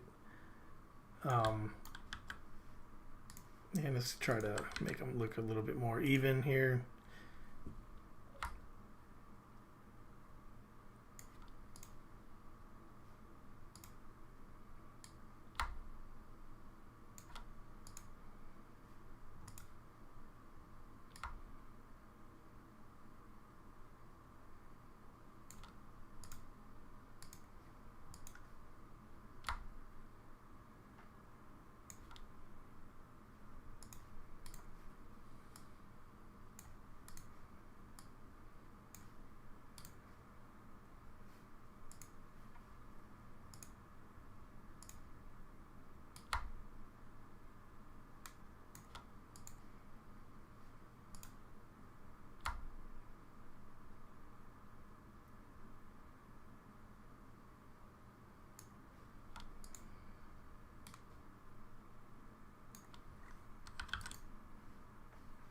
Okay. Okay, let's add some of these can lights, these light fixtures that I have here.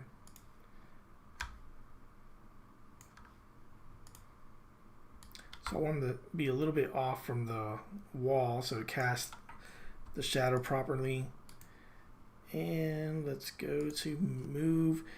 And to copy this, I'm holding down Shift and Alt at the same time.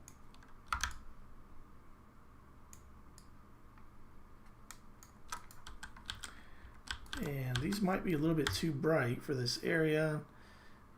Let's go ahead and bring them down a little bit since I'm going to add so many of them.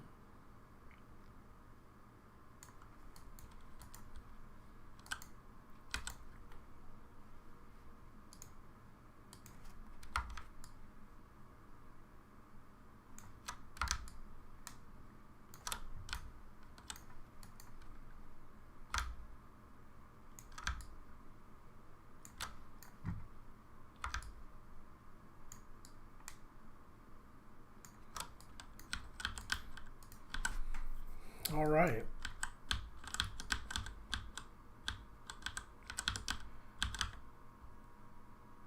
All right, so we got this area or this half of the room pretty much set.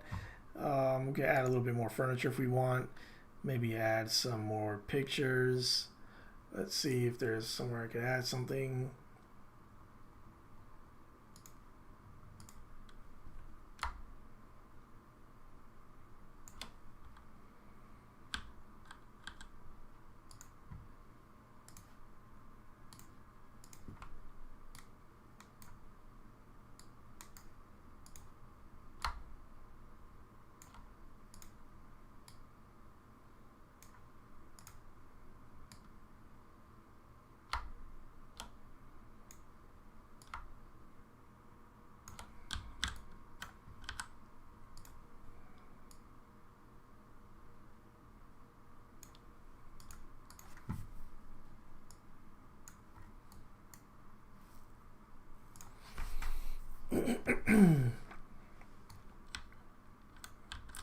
Okay, so we need a dining table, and then we'll move on to our kitchen area.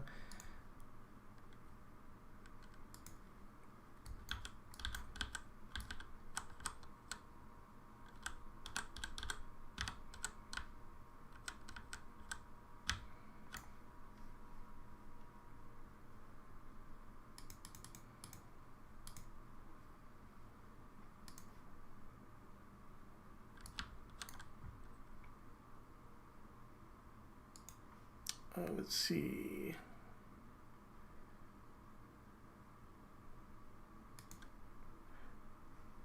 I don't want anything too modern, so that one that I have there might be fine.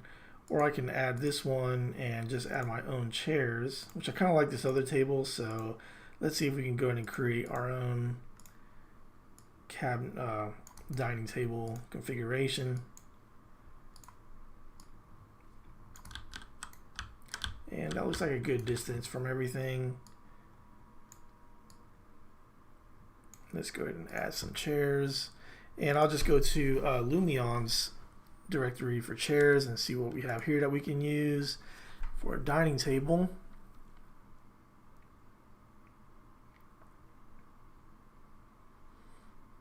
And this one I don't hate that much. Let's see if there's another one.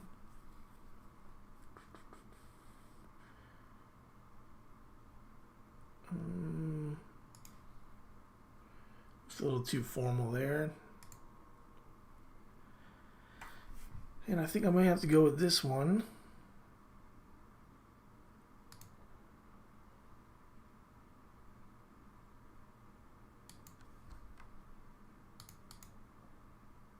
Okay, so we're gonna stick with this chair. And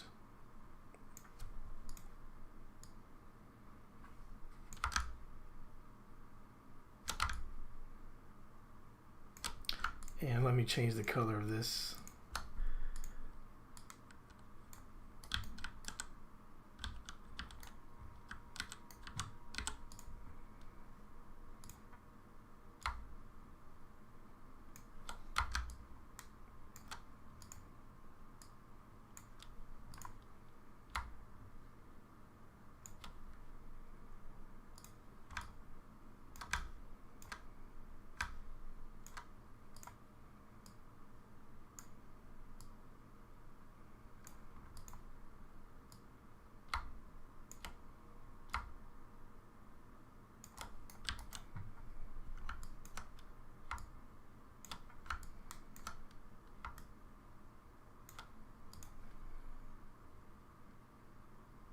Let's see what type of table decorations we can pop on here.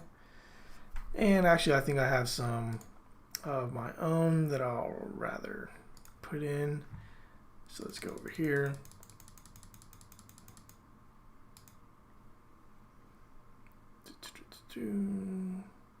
And I actually like this light fixture. Let's see if I could pop this in above our dining space.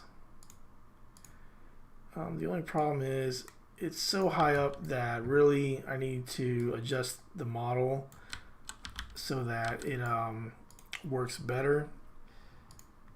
I need to make this longer so it comes down above the dining table. So I'm gonna have to adjust that and I'll come back to it.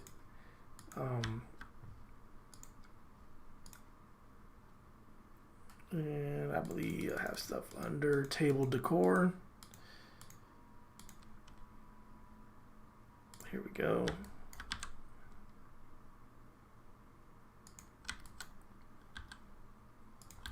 And we'll leave that there for now. And then let's go ahead and place another rug underneath this area. Let's see what we have that might work. That actually doesn't look too bad. Kind of goes with our colors scheme that we have going on. Again, I'm not an interior designer, so don't judge me on that. You know, I'm just trying to model the house as best as possible for the client to review. Just make sure that they like, you know, how the way everything's going. You know, finishes and things like that can always be adjusted later, but just kind of the overall look of the house is what we want to nail down, and the style, the architectural aspects of it.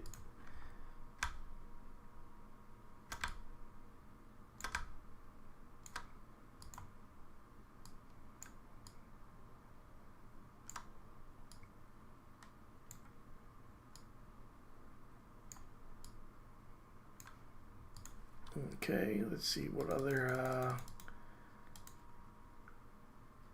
table decors we can put on here.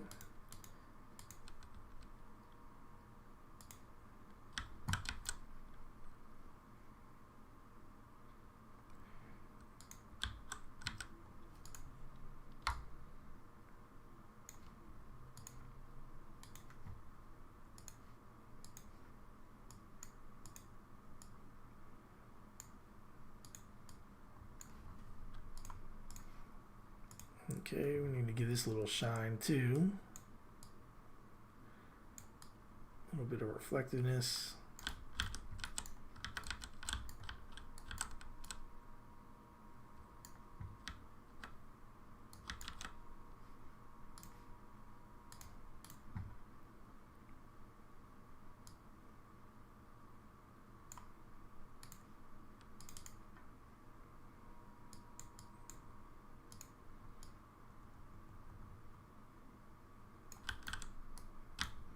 And I have one cabinet that is the default color. That's why I always change the colors. It's very deceiving. Sometimes you think something has the color applied to it and it's on defaults, which is no bueno. Okay, so let's keep on here. This looks good. We can add a little bit more decor here if we like.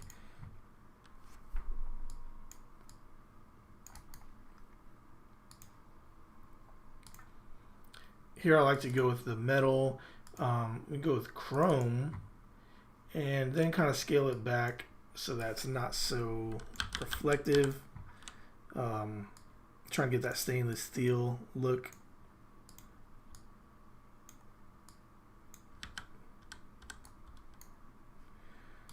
And for this I will do chrome for the handles and certain things.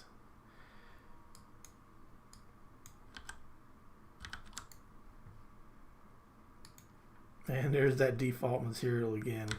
We don't want that. And then another thing I like to do is copy material and then just place it to everything so that you don't have a different stainless steel look. Everything's the same color looking stainless steel. So for these, let's just copy. We already copied and just paste that same material. And there we go. Just gonna paste. For our sink, we could probably just do that chrome again and then just scale it down. We don't want any relief. Just maybe about there might be good. Not too reflective. And then I will do this sink as chrome.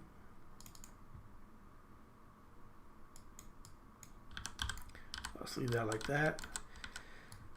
And so far we're looking good. I think I might adjust these cabinets a little lighter.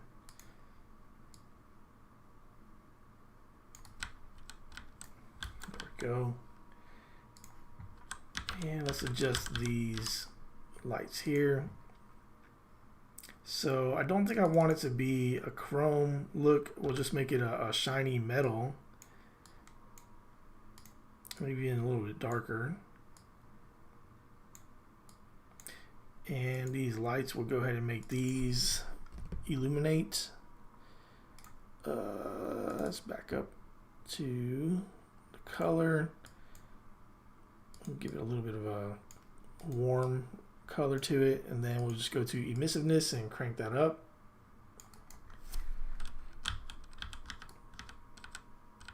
Okay, we'll work with that for now. And let's see, I think we need some art on this wall over here. So let's see if we can find something to place there.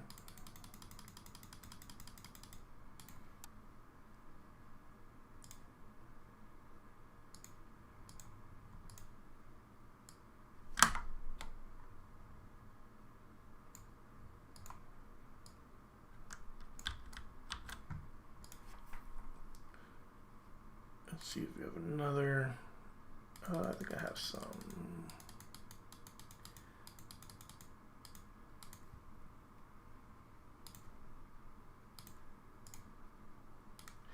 Again, these little things just help your model look a little bit more realistic, a little bit more homey looking.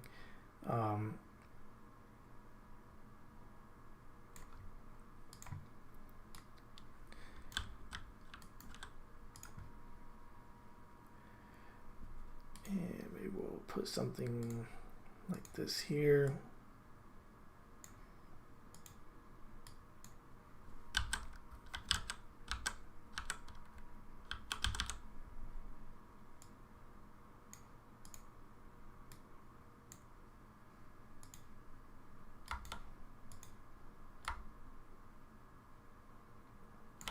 There we go.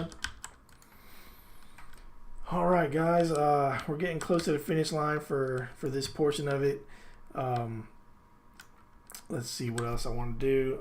Okay, I need to add some under cabinet lighting here, and I'm gonna add. Let's add let's add like a fruit bowl to our countertop here, just so it's not so plain.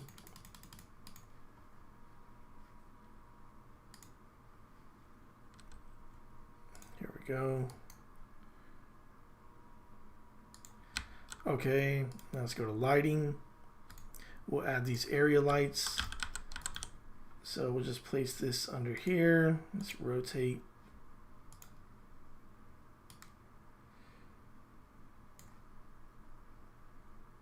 Rotation, there we go.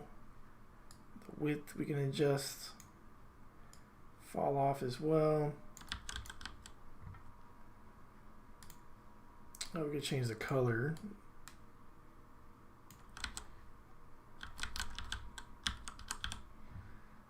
And we just see how bright we want that.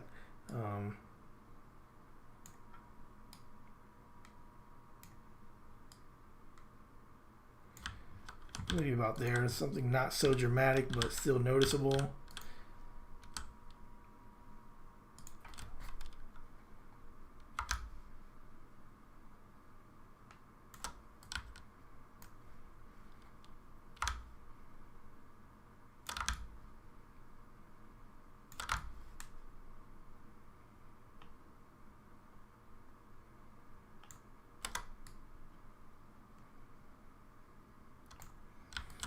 Okay, and I'm also going to place some above the counter here.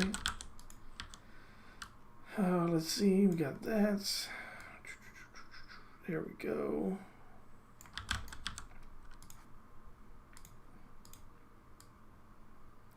And then we can change the width of it, kind of expand that whole distance.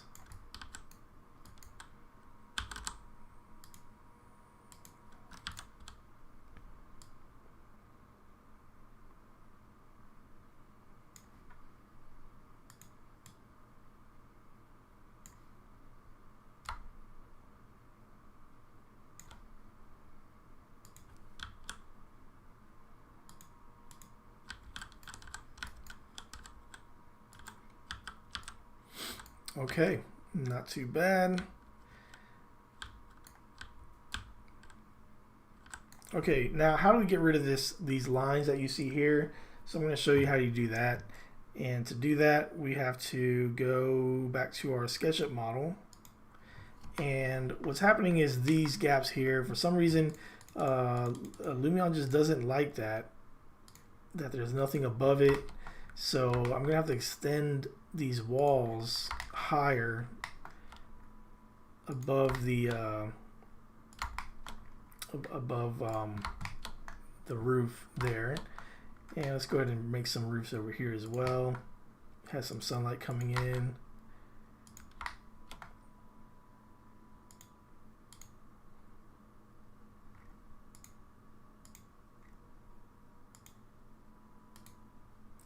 And there's some hidden stuff there. So I think, all right, let's keep that for now. And let's go and bring this up. Let's go 6 feet. Oh, it's limited. Let's go back.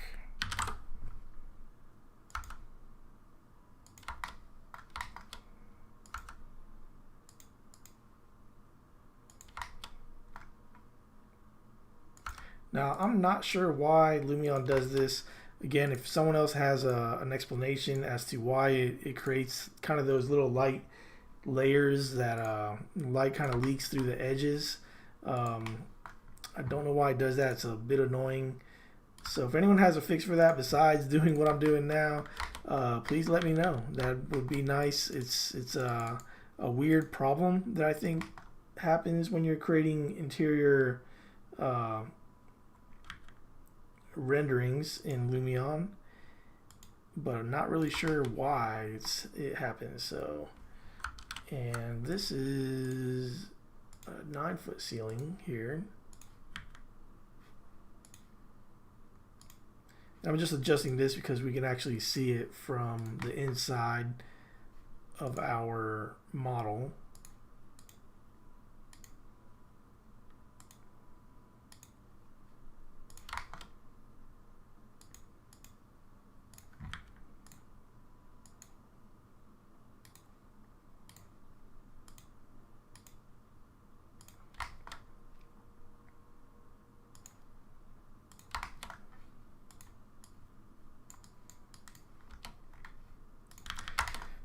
And I believe we can see our floor system over here too.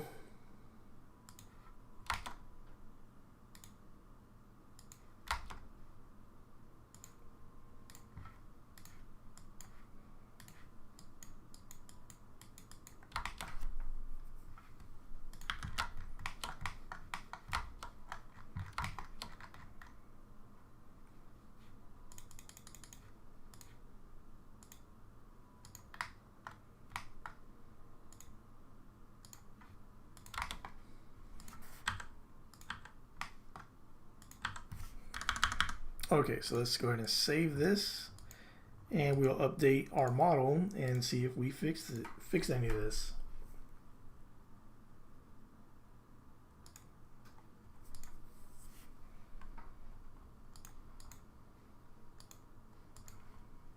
And we just click here to update.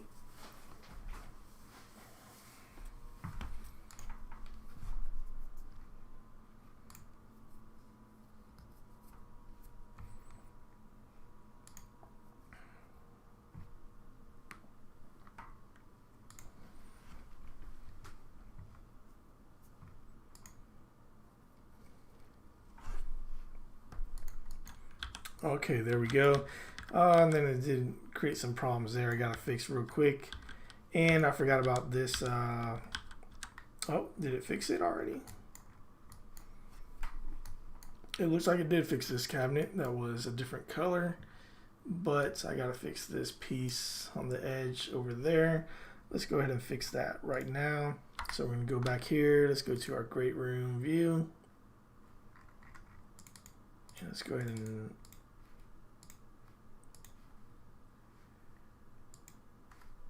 match that. And let's go ahead and save as.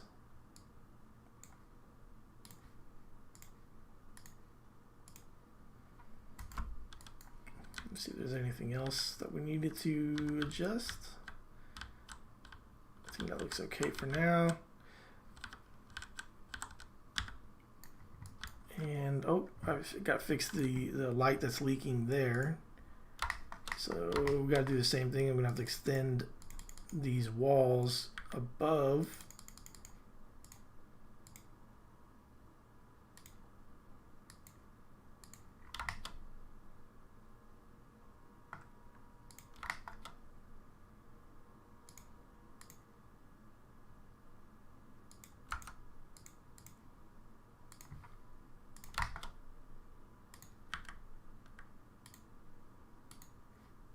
Again, why it does that, I'm not sure, but that seems to be the only way to remedy that.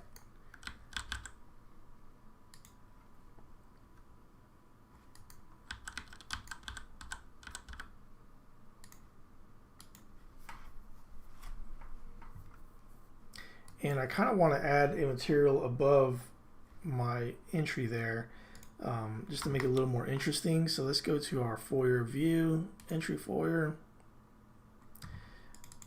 and let's see if I can do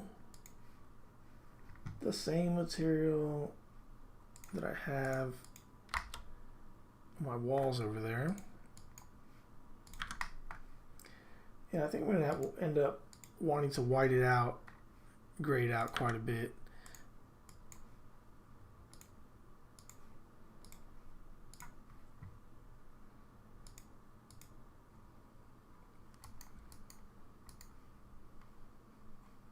All right, so let's do one more update, and then we could probably just set up some rendered shots of these rooms.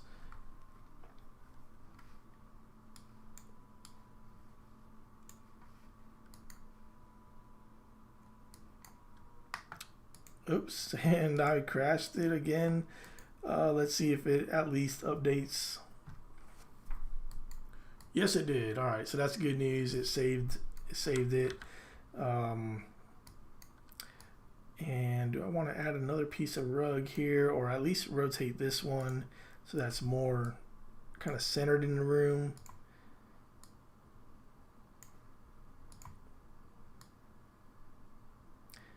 Let's try it maybe about there, just so we can see a little bit of it. Okay, so let's go. Let's see, we fixed that. And we have our kitchen lid up there. Okay, so let's go to some interior renderings. And we're gonna go to a custom style. Let's do interior, how about that? All right, so we'll start with this entry view.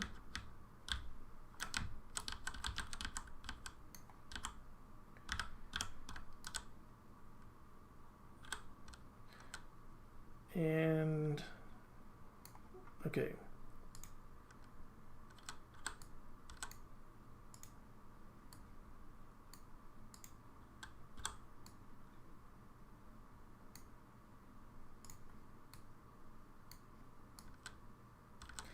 And I think I want to show this side a little bit more.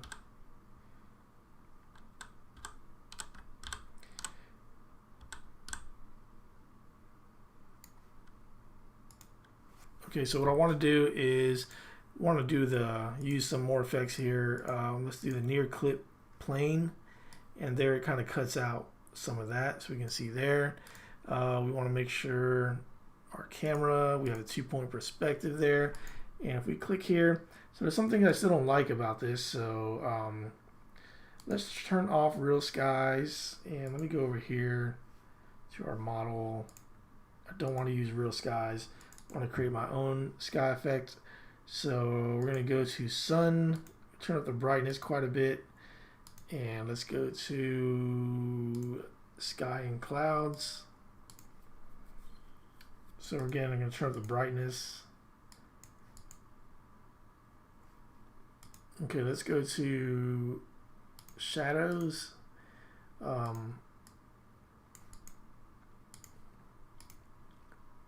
Let's go to, I think my exposure is up quite a bit.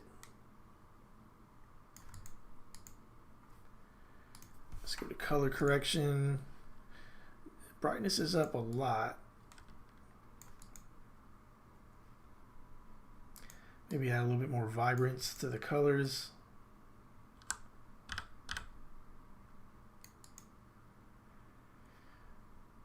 Another thing we could add is bloom. Kind of gives it a nice effect.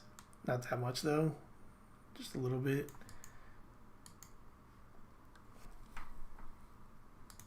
Now let's play with the sun angle, see if that helps us any. Yeah, it kind of gets a nice shadow coming in.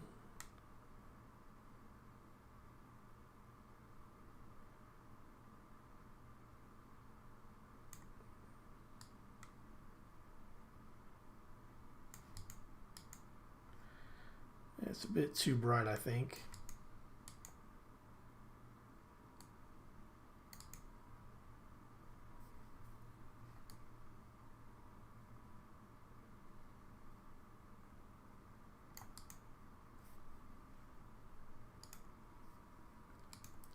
See if there's anything else we can do. Sharpness, I believe. Yeah, we can sharpen our image. I feel like the contrast still needs to be adjusted. We're going to try shadows. Let's see. There we go.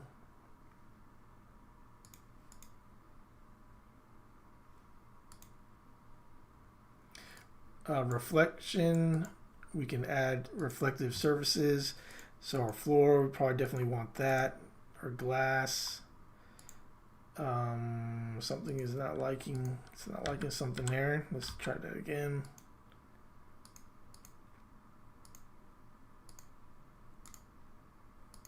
There we go. Maybe there as well.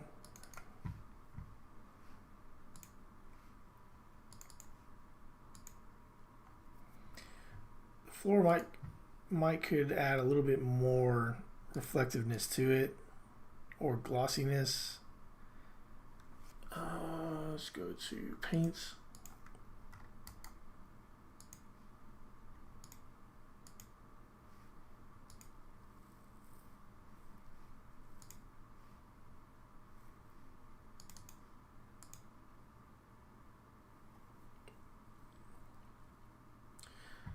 Okay. And let's see if we just add another view. Let's go around this way.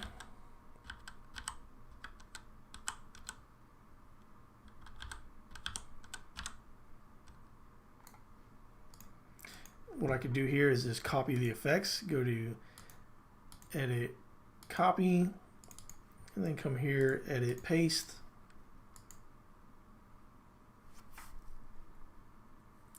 And I could leave it like that, or we can kind of play with the sun angle, sun heading.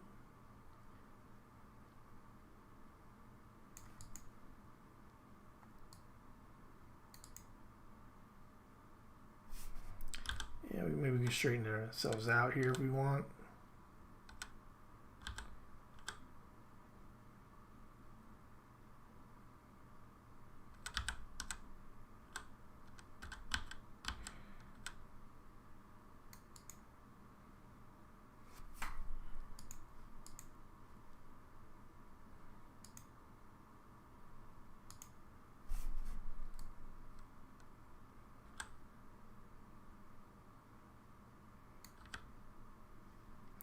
Now, one thing I think is helpful is to place a person in your scene. to kind of give it a sense of scale. So I'm going to find a silhouette person. We got some 3D silhouettes that we can place. This one might work. Let's see if we place them here. Kind of make them transparent. Maybe go with a lighter color. And this might not work for every view, so let's see what happens in this view.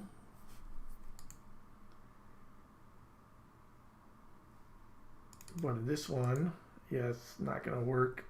So I'm gonna have to save them one at a time and move this guy around. Or let's see if we move him forward here actually.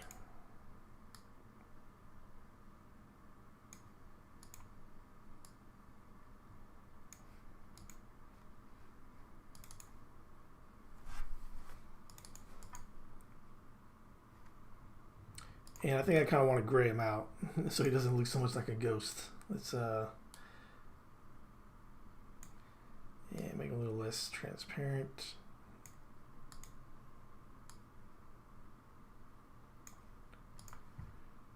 There we go, a little bit more like a shadow. And I think it needs maybe a little bit not so transparent.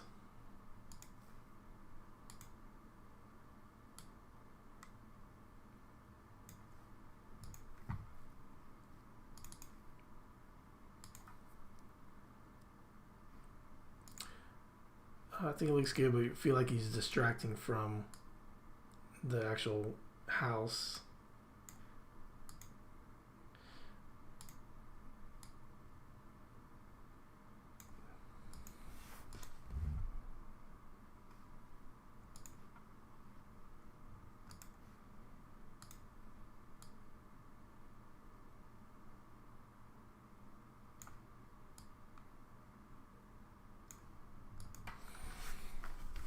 Okay, I think that'll work.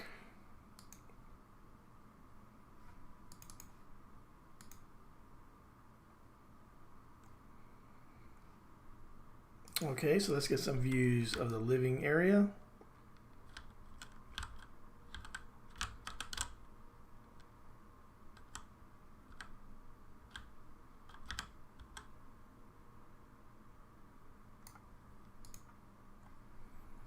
And let's see if we just copy and paste the same effects. And let's see if we change the sun angle, get some sun in there, even though we have the porch blocking some of our sunlight. Oh, there we go. We have our skylights letting in some sun. And I like that. We'll go with that. And we're going to get another angle.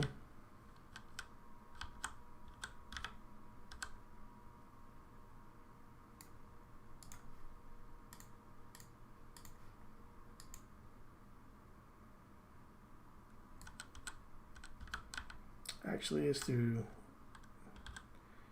a view like this.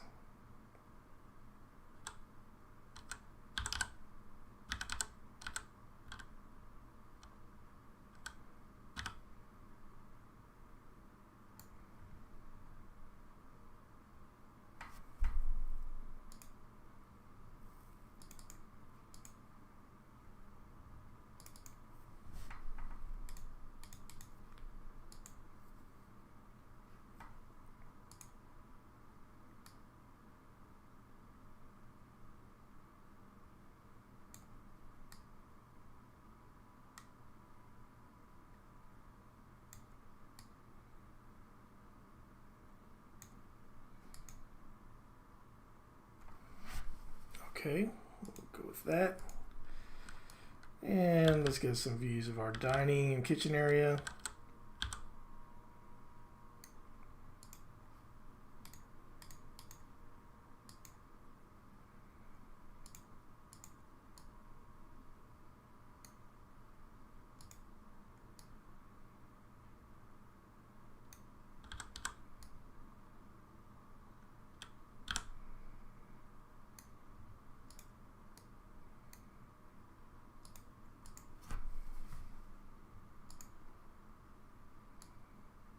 Change our sun heading. Maybe the height of it as well.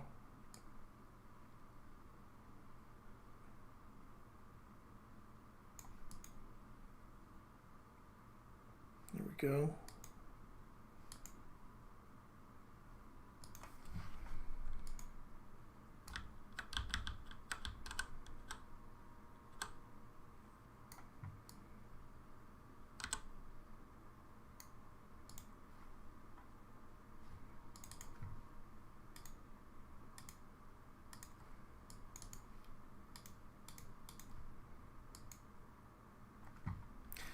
And here sometimes you can adjust that 2-point perspective. Sometimes it's better to not always have it, just so you can kind of see things not so distorted sometimes.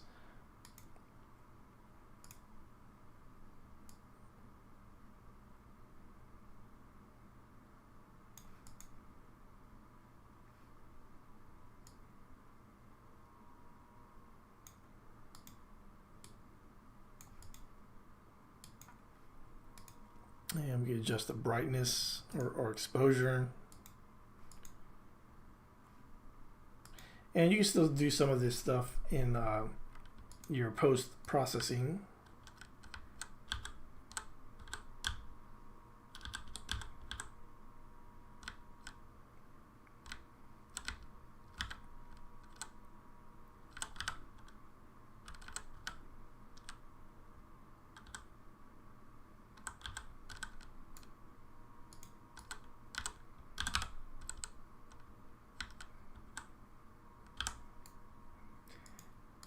And here you kind of see the height that you're viewing as.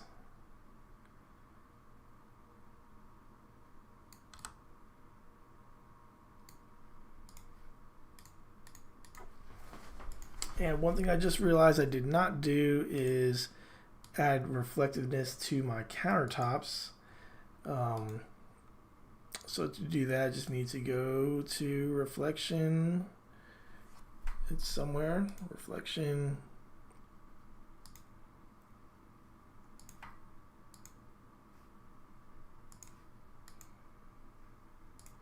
There we go.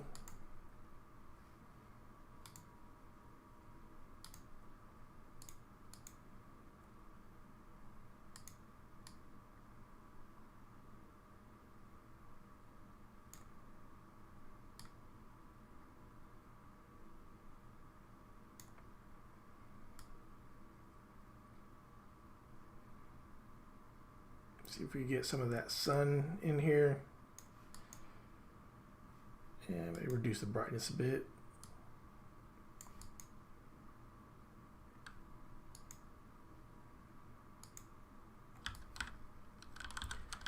And there we'll get a view kind of looking out from the kitchen.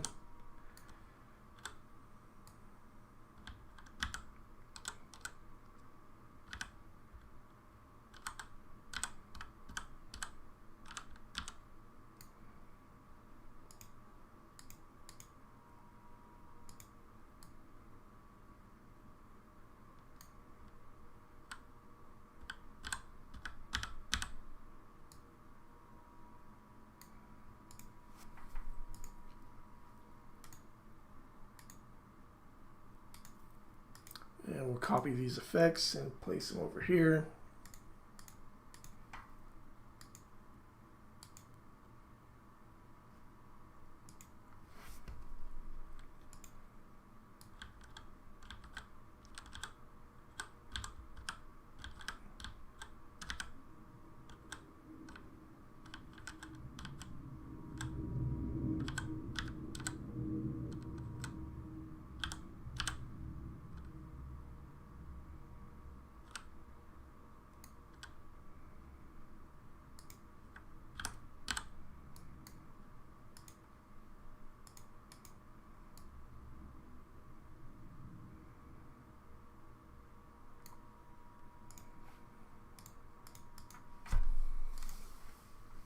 All right, there we go. All right, so that's about it. I'm gonna save this now. Just create these renderings. I'm gonna create a photo set, and I'll just do some slight adjustments in post-processing, and that'll be pretty much it for this. Let's go, whoa, I moved something I didn't want to. Okay, let's go to this file, and we'll save it right here.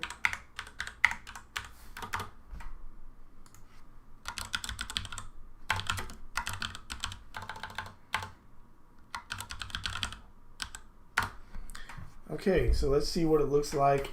I know not many people have tuned in, but maybe you're watching it later and you're curious about it. So I hope that this video is beneficial to you guys. Again, if you know, not many people watch it now, but if you're watching it later and want to see me model something in SketchUp live, where you can ask questions as I'm doing it, comment below, let me know.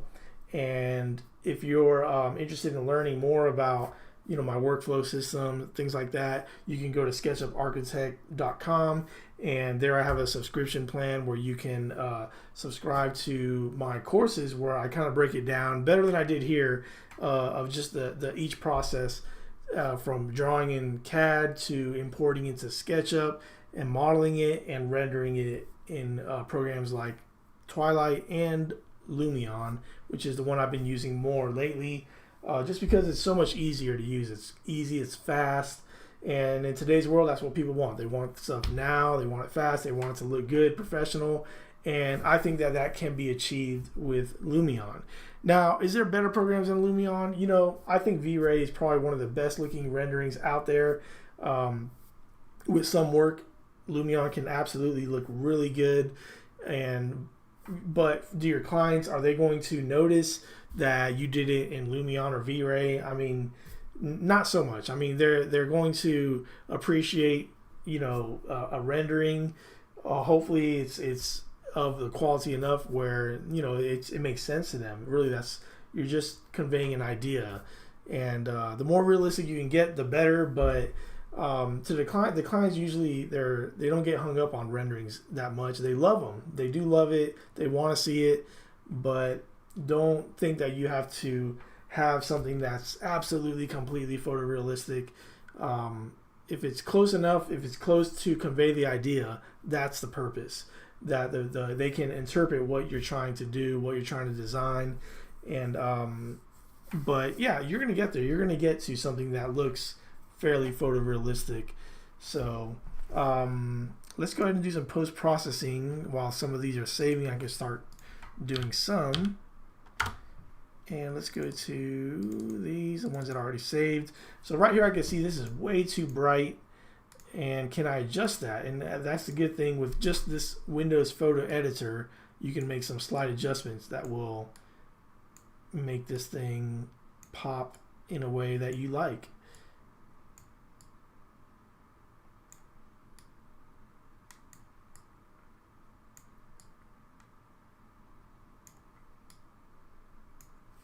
Okay, so I think that's better. Again, I mean, you can adjust these all day. You can re-render them all day. You know, I'm not saying to you know, do things halfway, but you know, don't get hung up on the little details that you know, maybe only you are noticing. So okay, so I'm gonna save that. About there.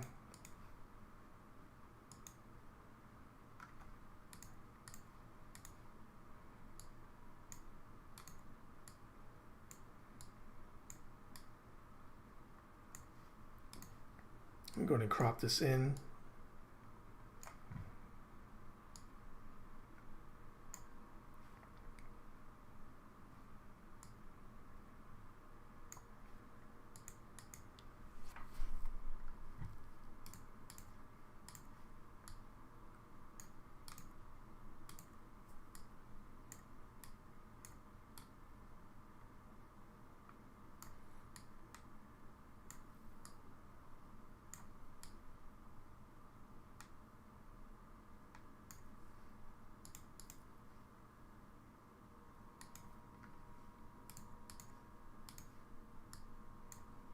So I'm just making some minor adjustments that I think give it a little more clarity.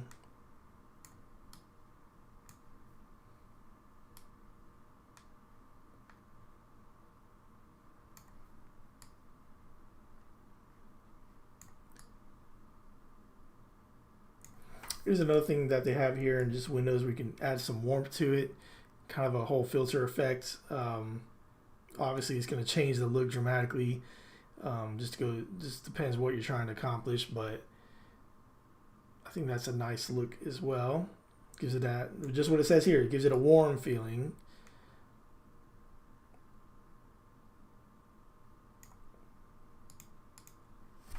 Okay.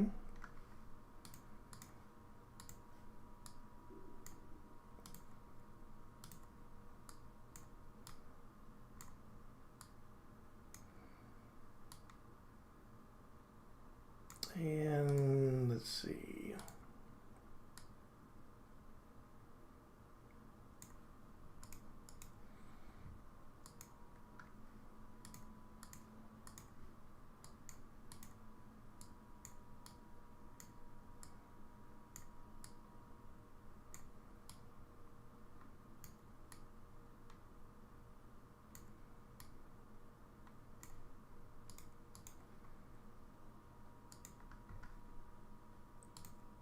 And I think I probably should have put some art right there. It looks, that wall looks a little too bare.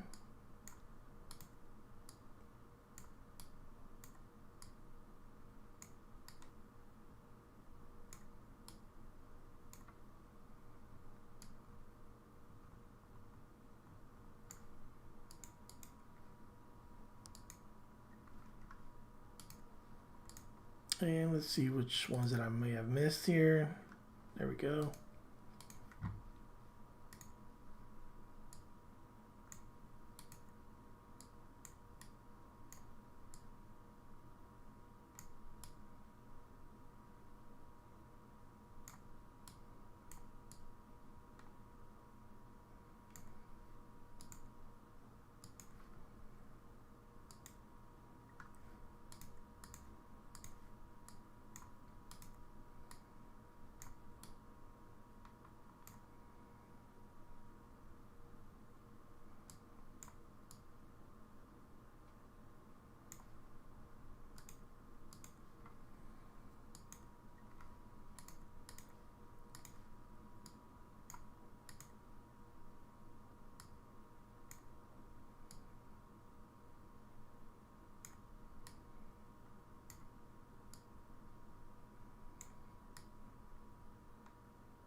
All right, I think that's the last image that we have here. So that's it for this video, guys. I hope you liked it. I hope you find this useful.